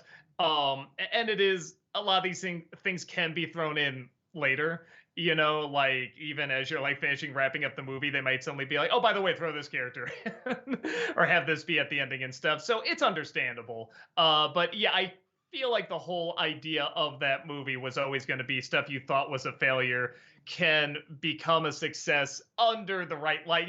Someday it can become a success. It just has to, be given the proper moment. So I think it was good that not only did all his inventions help save the day, but like all the characters come together too. FBL, thank you for the 100 bits. I've never been diagnosed formally with ASD, but I have anxiety, and Tina from Bob's Burgers is a very accurate depiction of this disorder: the overthinking, daydreaming, noises, groans, etc. I believe you. Grand Omega, thank you for the 50 bits. I liked the Sponge Monkey Quiznos subs commercials. They make me laugh. I don't think it makes you laugh because you don't find crazy stuff funny like that. Just my opinion. Oh, I like some crazy shit. I don't know. I can't remember if you know what it was. It was everyone was acting like they never seen something like that in a commercial, and I was like, I kind of have. Maybe not that exact style, but it was kind of like commercials were just trying to be weird. Lewis Black had a great routine. He says, I can't even follow commercials today. There'll be 3 frogs on a lily pad. One hangs himself by a bike. It's like sometimes it's like, just what is the connection here? What is the purpose of this? So there was a lot of commercials trying to do that. And the Sponge Monkeys was just another one to me, but for some reason, maybe because of how they looked and the voice, it really caught on. But yeah, I mean, if you like it, that's fine. I just remember being like, all right, I feel like I've seen something like this a few too many times before. Adam Grunther, thank you for the 50 bits. Which episode of Harley Quinn is your favorite, or at least one of your favorites? Or at least one of your favorites, rather. Sorry. What was it? The award show, the villain award show, that was really funny. I do like the one where they go in Bruce Wayne's head. That was pretty clever. I feel like there's ones where I laugh more at it, but then I don't remember the idea, where I do remember like the idea of Joker running for mayor, but still having that Joker voice, or him being a stay-at-home dad, still with that Joker voice, is just so funny. So yeah, there you go. There's a lineup. The Art Alchemist, thank you for the 50 bits. Hi, Doug. Speaking of Tom Hanks, will there be an NC discussing all of the Toy Story movies? Maybe that might be a way to do it, because somebody was asking, like, talking about Toy Story, Finding Nemo, and Cars, and it's like, that's not a bad idea. Maybe do a compilation. Yeah, not a bad idea. Orlando Garcia, thank you for the 100 bits. For some reason, every November and December for the past few years, I've become totally obsessed with playing Rock Band on my now officially retro Xbox 360. You might laugh, but it's a game that means a lot to me and a game I choose to play in a blink. I love Rock Band. I loved Rock Band, Guitar Hero. Oh man, I love a good rhythm game like that. Well, which one had the drums? That was Rock Band. That was Rock Band. I like that. That was pretty fun. Coburn, thank you for the 100 bits. One way to make Doom 1993 game more Christian experience than it is, play In a Gaba Da Vida music by Iron Butterfly. That way one really can embrace the experience. There you go. That's completely a religious game. Yes. Adam Grunther, thank you for the 50 bits. Who was your favorite Tarantino villain? Man, Christoph Waltz in Glorious Bastards was pretty great. I'm trying to think if there's any other ones where I'm like, that might top it. No, I think it's got to be him. Adam Grunther, thank you for the 50 bits. Overall, do you have a favorite season of Cobra Kai now that you've seen them all? The first one. With the second one being pretty close, but those are the two that I'm like, man, this is just consistently good. Like, it's still corny and everything, but it's consistently good and interesting. I didn't know where it was going to go. After that, even with like kind of the surprises they throw in and stuff that does keep me interested, it's like, I kind of know what they're going to do and what's going to be leaning toward, what character's going to go to what side and stuff like that. So, and that's all fine. They do it well. It's impressive they've made this entertaining for this long. But yeah, with 1 and 2, there was kind of a question of, where is this going? What's going to happen here? Adam Grunther, thank you for the 50 bits. Which of Jane's alternate personalities in Doom Patrol is your favorite? Yeah, I'm trying to like go through them all in my head. I don't know why, but I do really like the Hangman's wife. Is that what it is? I think that's what she is. I'm trying to. Sometimes the doctor therapist is kind of cool. And Hammerhead's pretty awesome. Hammerhead. Silver Tongue. Just kidding. I love Silver Tongue. Silver Tongue's pretty cool. I'll say Hammerhead, because there's something about when you finally see her, it's like, that's exactly what I thought she looked like. KP Kruk, thank you for the 50 bits. I recently came across an old Disney short I haven't seen in a really long time called Ben and Amos. It's a story of a mouse who helped Benjamin Franklin on his journey as an inventor and founding father. The mouse is voiced by the actor who originally voiced Kaa and Winnie the Pooh. Oh yeah, I grew up with that. I really like that one a lot.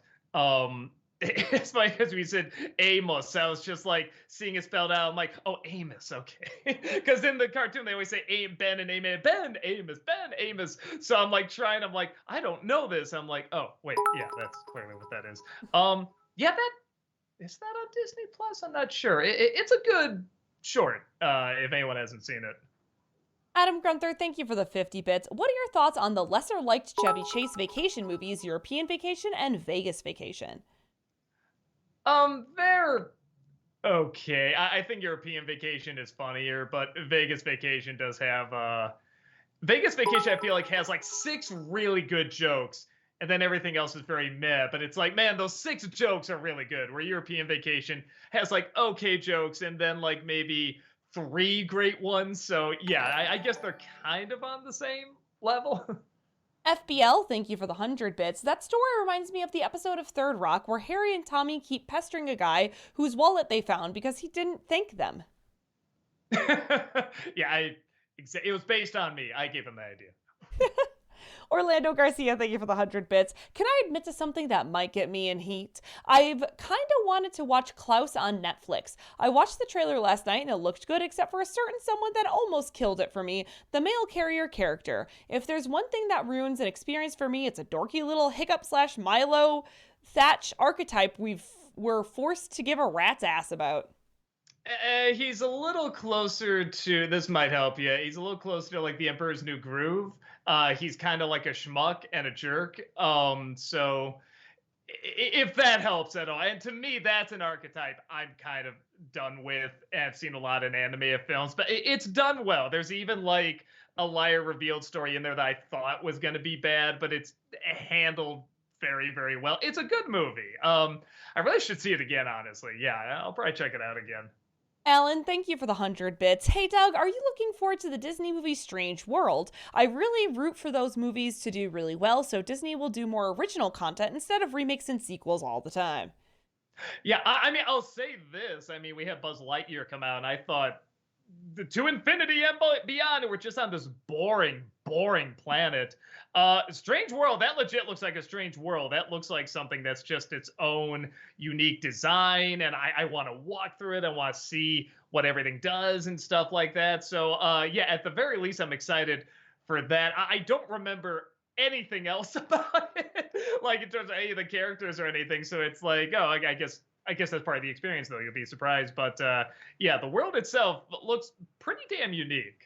Coburn, thank you for the 100 bits. Do you think Keanu Reeves looks like a Christ-like figure? The actor is originally from Lebanon as well, so it's pretty close in itself. I mean, I'm assuming the people who made Matrix thought that because they essentially make him that. Right.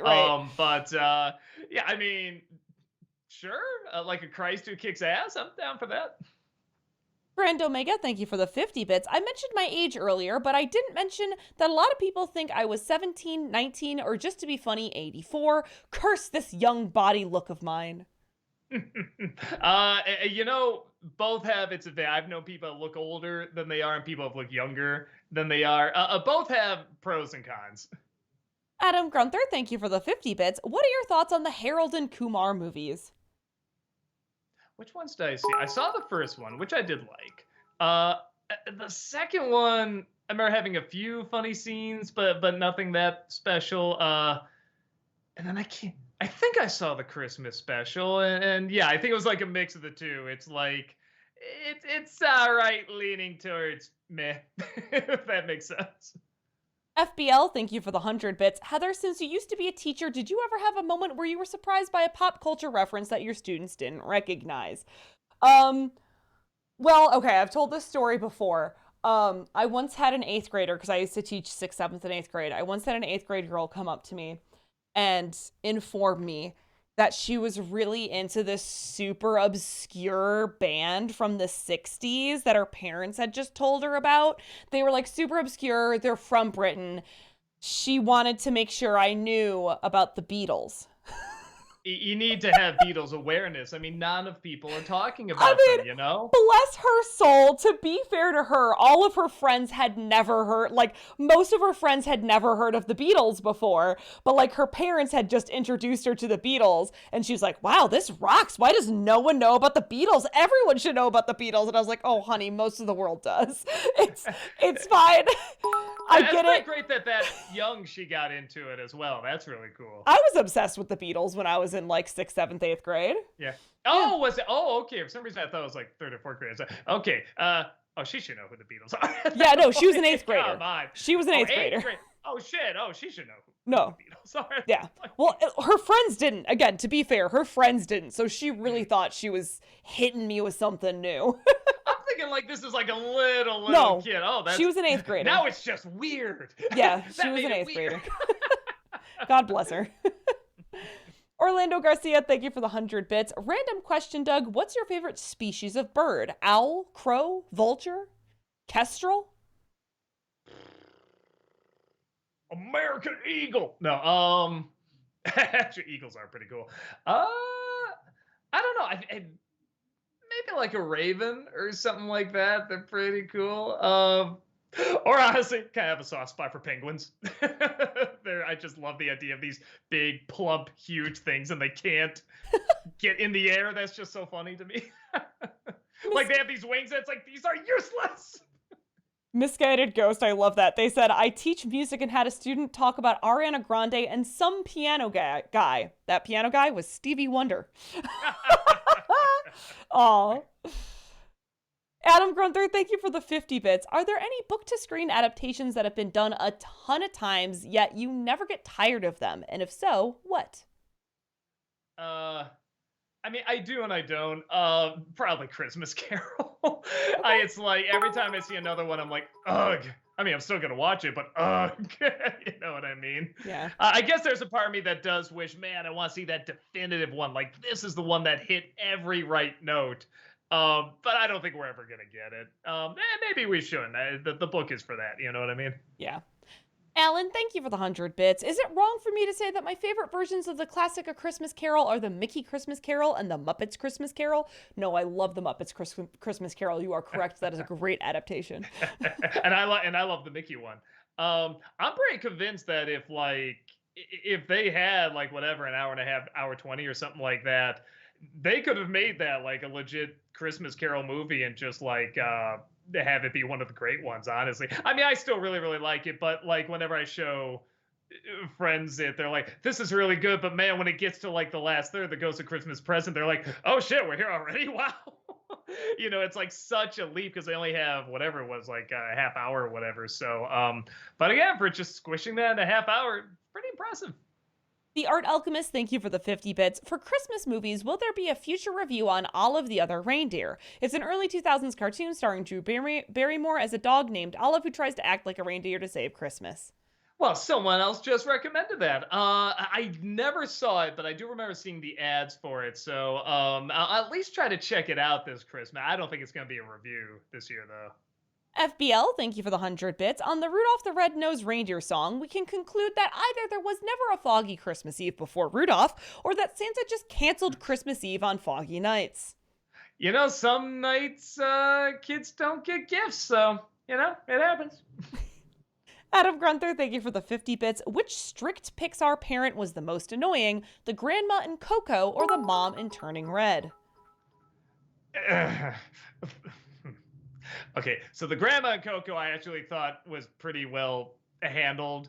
But I thought like the backstory was a little too simple, where the mother in Turning Red I thought was really annoying, but her backstory was really interesting. So I guess it's kind of a toss-up. I just read that, sorry. Orlando Garcia, thank you for the 100 bits. Yesterday, my brother won a Google Nest in a raffle. I'm not keen on new technology, but admittedly, it's pretty unreal how it actually works. We spent the night asking it questions about our favorite bands. Cool. It's pretty neat. Yeah. Alan, thank you for the 100 bits. Hey, Doug, I know you said you're a fan of Alice in Wonderland. I am too. It's actually my favorite book. I really would like to see Disney do it right again because I love the animated movie and hate the Tim Burton movie. I think a miniseries on Disney Plus could be a good route. I like the idea of a miniseries because you're right. How do you do it as like an authentic movie? Because the writing style is so tricky. It's both really simple and really tricky to adapt. The visuals are pretty easy, but like the dialogue is really rough. And even some of the ideas are. So a miniseries isn't bad. I'd be down for that. Like a really authentic miniseries. Because I love the animated one, but it's not really the book. I mean, it's close enough to the book, but there's a lot missing out of there. Davey, thank you for the 100 bits. No message, just the bits. Grand Omega, thank you for the 50 bits. I mentioned that Full Metal Alchemist live action movies were on Netflix. However, I forgot to mention that the second one and third one were made by Warner Brothers Studios. Please review this trilogy. I mean, I guess I did see Full Metal Alchemist, but only whatever the first series was, because don't they have like spin-off series and stuff like that? Like I haven't seen any of those. So I don't think I'm a diehard enough fan to do it. Probably not. Again, you leave that for the people that really know the show, not someone that watched it, God, maybe 18 years ago now. Yeah. I mean, if you've seen the original Full Metal Alchemist anime, you've pretty much seen, because there's only two. There's Full Metal Alchemist and then Brotherhood, and Brotherhood isn't like a spin-off. It's just The one that follows the manga, right? Yes, exactly. And so there's only two. I thought there was more for some No. reason. Huh? All right. Well, even then, it's been a while since I've seen. Okay, that. all right, So all right. I feel like that's something that should be done by like a diehard Okay. fan who really remembers the show. I'm gonna be going through saying, what was that character's story again? What was the setup? How'd they do it in the original again? You Gotcha. know, so Yeah, I'm just not the one 1000%. to do it. LJH, thank you for the 50 bits. A movie I hate is The Wizard of, maybe they mean Wizard of Oz. Even as a kid, I just thought it was boring. I always fell asleep during it. I get that. I like it. I liked it as a kid. I like it now. It's one of those stories where I feel it runs totally on emotion. There is no logic to it at all, and I love it for that. I think that's intentional, and I think it's a brilliant movie because of that. The colors are very much what you want to see. The idea of being black and white, then going to color, everything just sort of works like how a child's mind works. And a child's mind is really fueled by emotion. So yeah, there's practically a grown woman in there playing a little girl. It makes no sense, but yeah, it's one of those things where it's like, I really dig it, but I think especially for like a modern audience too, I don't know how much modern audiences would get into it. Maybe they would, I'm not sure. Grand Omega, thank you for the 50 bits. I thought of a funny song you should make. If you know the song What Does the Fox Say, you should try What Does the Chart Say. I think Rob would have so much fun since he has an addiction to charts. Just think it would be funny. Yeah, and he's working for Fox, so it's what does the Fox chart say? Although I do feel like that craze is kind of past a little bit, so probably not, but it is a funny idea. FBL, thank you for the 100 bits. NC for Hoodwinked, Happily Ever After, or Ella Enchanted. Okay. All right. Grand Omega, or sorry, I read the wrong thing. Orlando Garcia, thank you for the 100 bits. Rewatched your review on Diary of a Wimpy Kid. Makes me wonder, will it ever be possible to get a movie where we get a sociopath kid like Greg who actually goes all the way? Like he performs atrocities, like get kids arrested, kills his family, becomes a domestic terrorist, yet it still plays out like wacky Nick Com hijinks? I mean, The Good Son is almost that. Yeah, I don't know. Yeah, I feel like it'd have to be like an Adult Swim show. You know what I mean? Like a Mr. Pickles type show, something along those lines. Mumra, thank you for the 50 bits. What are some popular movies from the past that surprise people you haven't seen? Some of mine are The Godfather trilogy, most Rocky movies, Rambo 2, Taxi Driver, Sleepless in Seattle. I mean, I know Tamara, so like every movie, I'm like, what? You haven't seen that? What? I'm trying to think. Sometimes there's like, okay, so some of the movies we were telling Tamara, man, you gotta see this. We're gonna do like a movie night or something like that. We want to do Wild Things. We want to do Bound. We want to do What's Up, Doc. And then there's another one. I can't remember what it was. Maybe A Simple Plan, something like that. So there's definitely like a lineup of movies that were just like, oh, you gotta see this, you gotta see that. So there's 4. We're going to have to pick it up just a little bit. We're 30 minutes behind. Alex Loves New Musicals, thank you for the 100 bits. Did you hear that the people behind the horror Winnie the Pooh movie are making a horror version of The Grinch called The Mean One? Thoughts? I heard that. I haven't seen the Winnie Pooh one yet, so I can't, I guess, really say if it's a good thing or a bad thing. We'll just have to see. Adam Grunther, thank you for the 50 bits. What are your thoughts on the character Paulie in the Rocky movies? He's probably one of the most divisive characters in that series, with people seeming to love or hate him. I mean, I'm both. He's probably my least favorite character, but he's a good character. He's done very well. So yeah, I guess I'm both. Strider for Life, thank you for the 50 bits. What are your thoughts on the movie Desperado with Antonio Banderas? Oh, love it. Holy shit. Yeah. And I think that was my introduction to Steve Buscemi, actually, too. So. Adam Grunther, thank you for the 50 bits. Which 90s swashbuckler movie do you like more? The Three Musketeers with Tim Curry or The Mask of Zorro with Anthony Hopkins? Oh, Mask of Zorro. Again, it's Antonio questions, Yeah. Three Musketeers is fun, but Mask of Zorro was legit great. Davey, thank you for the 300 bits. I have no questions, but I just want to wish you an almost happy birthday. Been watching Nostalgia Critics since 2008 when I was 16, and your videos help me cheer up a lot. It's also my birthday on the 17th, and I'll be 30. Thanks for all your content and all the best. Oh, happy birthday to you, man. Thank you so much. Adam Grunther, thank you for the 50 bits. Who is the worst actor in the room besides Tommy Wiseau? Man, the worst. I can't. Oh, the flower store owner. You're my favorite customer. That was pretty funny. Adam Grunther, thank you for the 50 bits. What are your thoughts on the Waltons? Don't know if I've seen them. Waltons? I probably said the A a little weird. Waltons, Uh, Waltons. oh, I know what it is. I've never actually seen it, so I won't be able to give a good answer. Rand C Gaming, thank you for the 50 bits. So, Doug, what game are you playing this Friday? Aladdin or The Jungle Book? I'm doing Aladdin, and our backup game, in case it glitches, because it did last time, is Chip and Dale Rescue Rangers. So if we can't get going, it's like, screw it, we're just doing this. Coburn, thank you for the 100 bits. Who is scarier, Pennywise the Dancing Clown or Barney the Dinosaur? I mean, for me, Barney the dinosaur, the idea of being stuck with him is just terrifying. He's a dinosaur, literally. Orlando Garcia, thank you for the 100 bits. If they're hard pressed on what to do for Ghostbusters movies, might I suggest we get a movie that takes place in another country? Imagine Ghostbusters in Scotland or Japan. Imagine fighting banshees and yokai. I'd pay to see that. I mean, I think that was the idea behind Ghost Corp. It was going to be like different Ghostbusters set up in different places and stuff like that. So I don't know. Rob hates Afterlife, so he would love something different like that. But I don't know. I'm curious enough to see where they're going to go with the sequel to Afterlife. Sailor Aaron, thank you for the 100 bits. Is there a Pillsbury commercial this year? There's a Band Got Milk commercial featuring the doughboy getting punished for drinking all the milk. The family puts him in the oven as punishment and he burns. It is definitely dark. Check it out. It's on YouTube. Yeah, I thought I saw that somewhere. I should do a doughboy one at some point. It's weird I haven't yet. Davey, thank you for the 300 bits. No message, just the bits. Thank you. Thank you. Adam Grunther, thank you for the 50 bits. Overall, who is your favorite character from the Jimmy Neutron movie? I think it's got to be, was it Weezer? Is that the name of the kid, the chubby best friend? His voice just cracks me up. He's essentially PJ from Goof Troop. Rand C Gaming, thank you for. Oh, Carl. You mean Carl? Carl, yes, Carl I'm Weezer. sorry. Yes. Weezer, yeah. Rand C Gaming, thank you for the 50 bits. You reviewed Cloudy with a Chance at Meatballs just in time for Thanksgiving. Was that planned? Nope.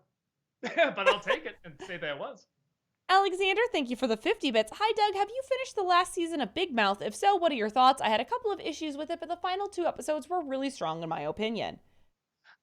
Totally agree. When it gets a little too preachy or finger waving, I couldn't really get into that, but I thought the last 2 episodes really brought it together. I thought it was very, and how many times have you seen that done before, the body switching thing? But I thought they did in such a fun and clever way, and even kind of like, not poetic, what's the word I'm looking for? A dramatic way that I did really like it.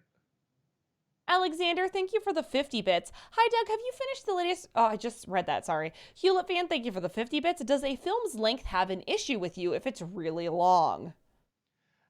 I used to say yes, but like Wakanda Forever didn't feel long. Terrifier 2 didn't feel long. So well, The Wind Rises didn't. Was that the one? Yeah, the Miyazaki one. Didn't feel long. Those are very long movies. So it's like, I don't know. I prefer them short, but if you don't make me feel the length, then yeah, I don't mind. Orochi, thank you for the 50 bits. Orochi, sorry. What did Kevin Conroy think of the Bat credit card from Batman and Robin movie? I don't know. I think he had more thoughts about hockey pads. I've heard him quote that, but yeah, I don't know. I guess we'll never find out. Alexander, thank you for the 50 bits. If you had to pick one season of Bob's Burgers as your favorite, what would it be? For me, I think it's season 5. Man, again, I love Bob's Burgers, but they kind of blend together. I can't remember, and that's a compliment. I can't really say this season was good, this season was bad. They're all just kind of good. So yeah, I can't really pick one. Grand Omega, thank you for the 50 bits. How do you really feel about the Bat credit card? Oh, I mean, for what that stupid movie is, it's kind of funny. But I mean, yeah, that's supposed to be the same universe as the Tim Burton movies and stuff. It's clearly not. I could see it working better in like an Adam West show, but yeah, that movie, it still didn't work.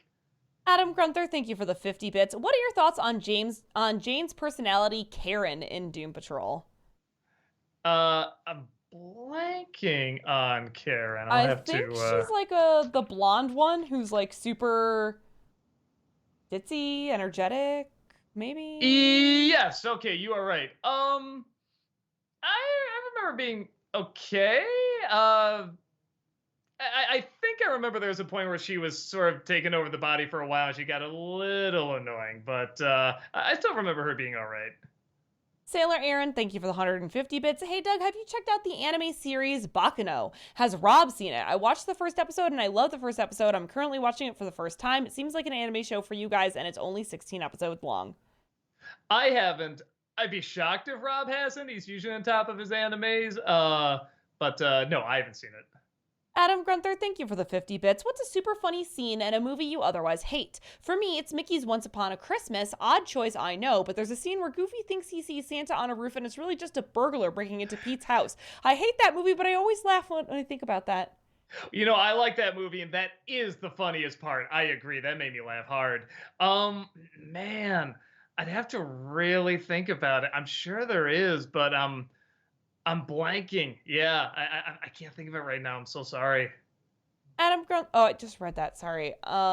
Hewlett fan, thank you for the 50 bits. How do you feel about piracy, considering how HBO Max has made certain shows completely unavailable anywhere else? Can you really blame some people?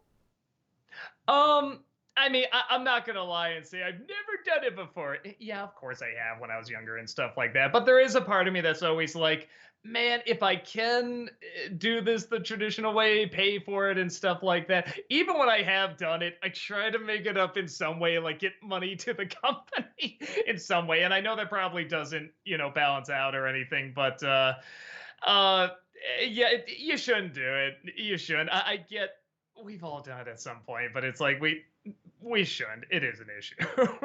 Alexander, thank you for the 50 bits. Hi, Doug. Are we going to see a review of the Jim Carrey Christmas Carol this year? Yeah. Great. That's what I'm doing. Alex loves musicals. Thank you for the 100 bits. My favorite version of A Christmas Carol is a play. It stars Jefferson Mays. It's a one-man show and he plays every single character. It was directed by Michael Arden, who plays Quasimodo in the Hunchback musical. It's fantastic. I could totally see that working. Yeah, absolutely.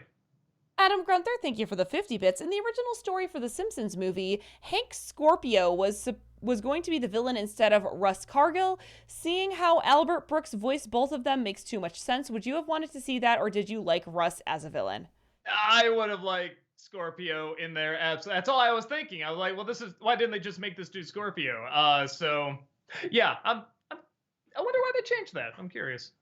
Orlando Garcia, thank you for the 100 bits. Doug, Monday on Twitter, some voice actors for the Sonic games gathered together to answer some questions as the characters they portray. Yep, you literally ask Sonic the Hedgehog or Dr. Eggman a question and they answer. It's been a tradition for the past 6 years, and even if you're unfamiliar with the characters, it's really funny and a lot of fun. That sounds fun. That's really cool.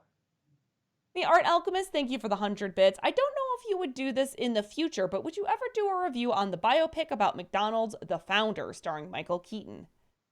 I like that movie. It's a little cartoony.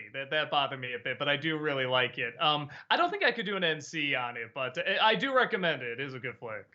Brand Omega, thank you for the 50 bits. Okay, could you maybe talk about this one commercial where Ronald McDonald uses the McDonald's sign as a pogo stick, or the McDonald commercial where a man starts turning into a chicken?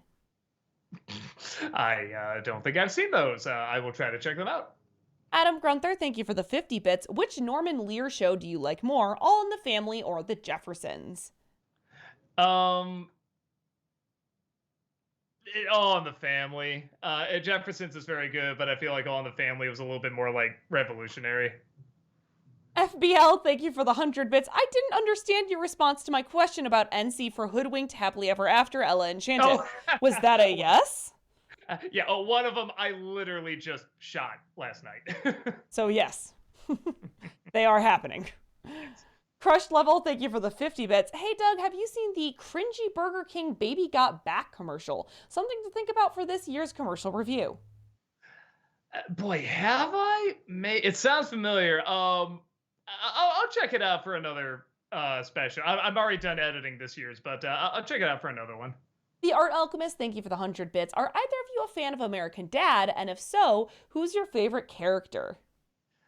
No, but everyone has said it's gotten a lot better.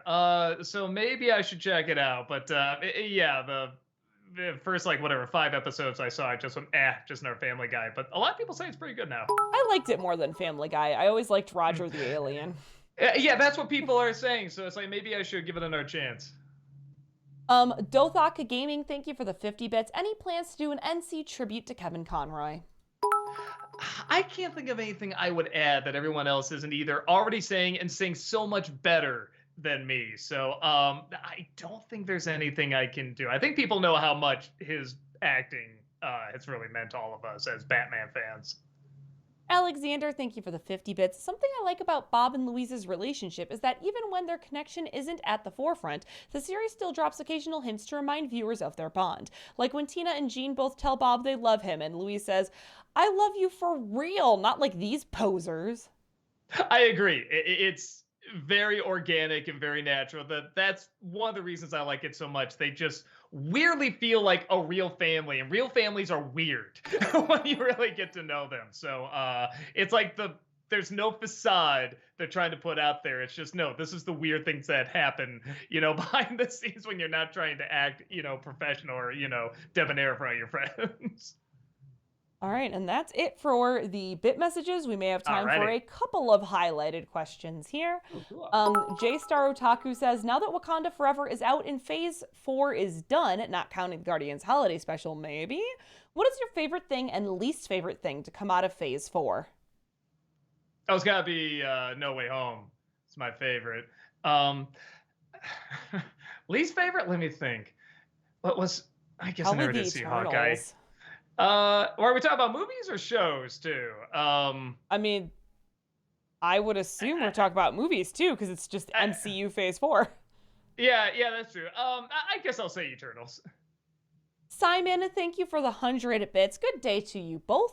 Doug, have you ever watched the show and or movie MASH? One of my all-time favorite shows and movies. I've been currently going through it, and I think there are some definite episodes that countries should watch before considering going to war. Your opinions? Thanks for being awesome. Yes, I liked it. There's a really good Futurama episode that does a pretty good satire of it about going back and forth between being a comedy and a drama and how kind of awkwardly done it is, but I kind of like it's more drama than a comedy. I've never seen that before where something is going in, this is mostly drama, but occasionally there's a laugh track where it's usually the flip. I find that fascinating. But it is a little weird when suddenly you hear the laugh track. It's like, oh yeah, that's right. So it's a comedy too. Elite Gamer says, hey Doug and Heather, just wanted to say thank you for the happy birthday wishes earlier, and an even happier birthday to you tomorrow, Doug. Real quick, have you ever seen Fred Claus? Yeah. I remember liking Paul Giamatti in it. And Vince Vaughn wasn't terrible. He's just kind of doing the Vince Vaughn thing. But I don't know. I don't remember being particularly well written, but I do kind of like those actors together. So it worked just enough for me. Okay, sorry, I got distracted for half a second. My apologies there.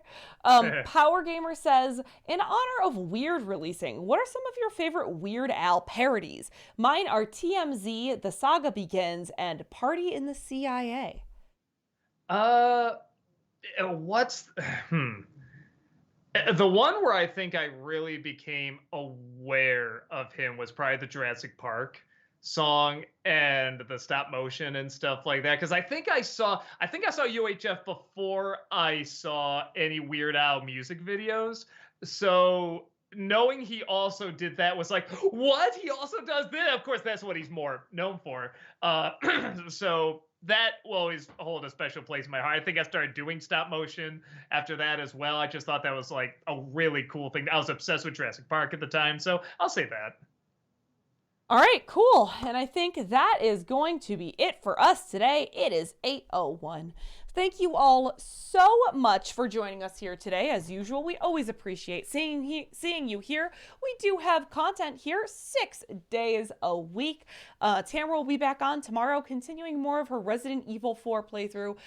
Doug will be on, not tomorrow, but Friday evening. Malcolm will be on Friday afternoon. I'm pretty sure there is no Awesome Comics this Saturday, just because there's some other things happening at the studio. Ooh, teasing special projects. So I don't think we have Awesome Comics this Saturday. But I'll be back here on Monday too, with Pokemon. So that'll be exciting. All right, everyone. Thank you all so much. We're gonna go raid Tamara. Go to 10. Amazing. Okay, great. Here we go. Have a great evening. We will see y'all later. Bye. Bye. Bye. Bye.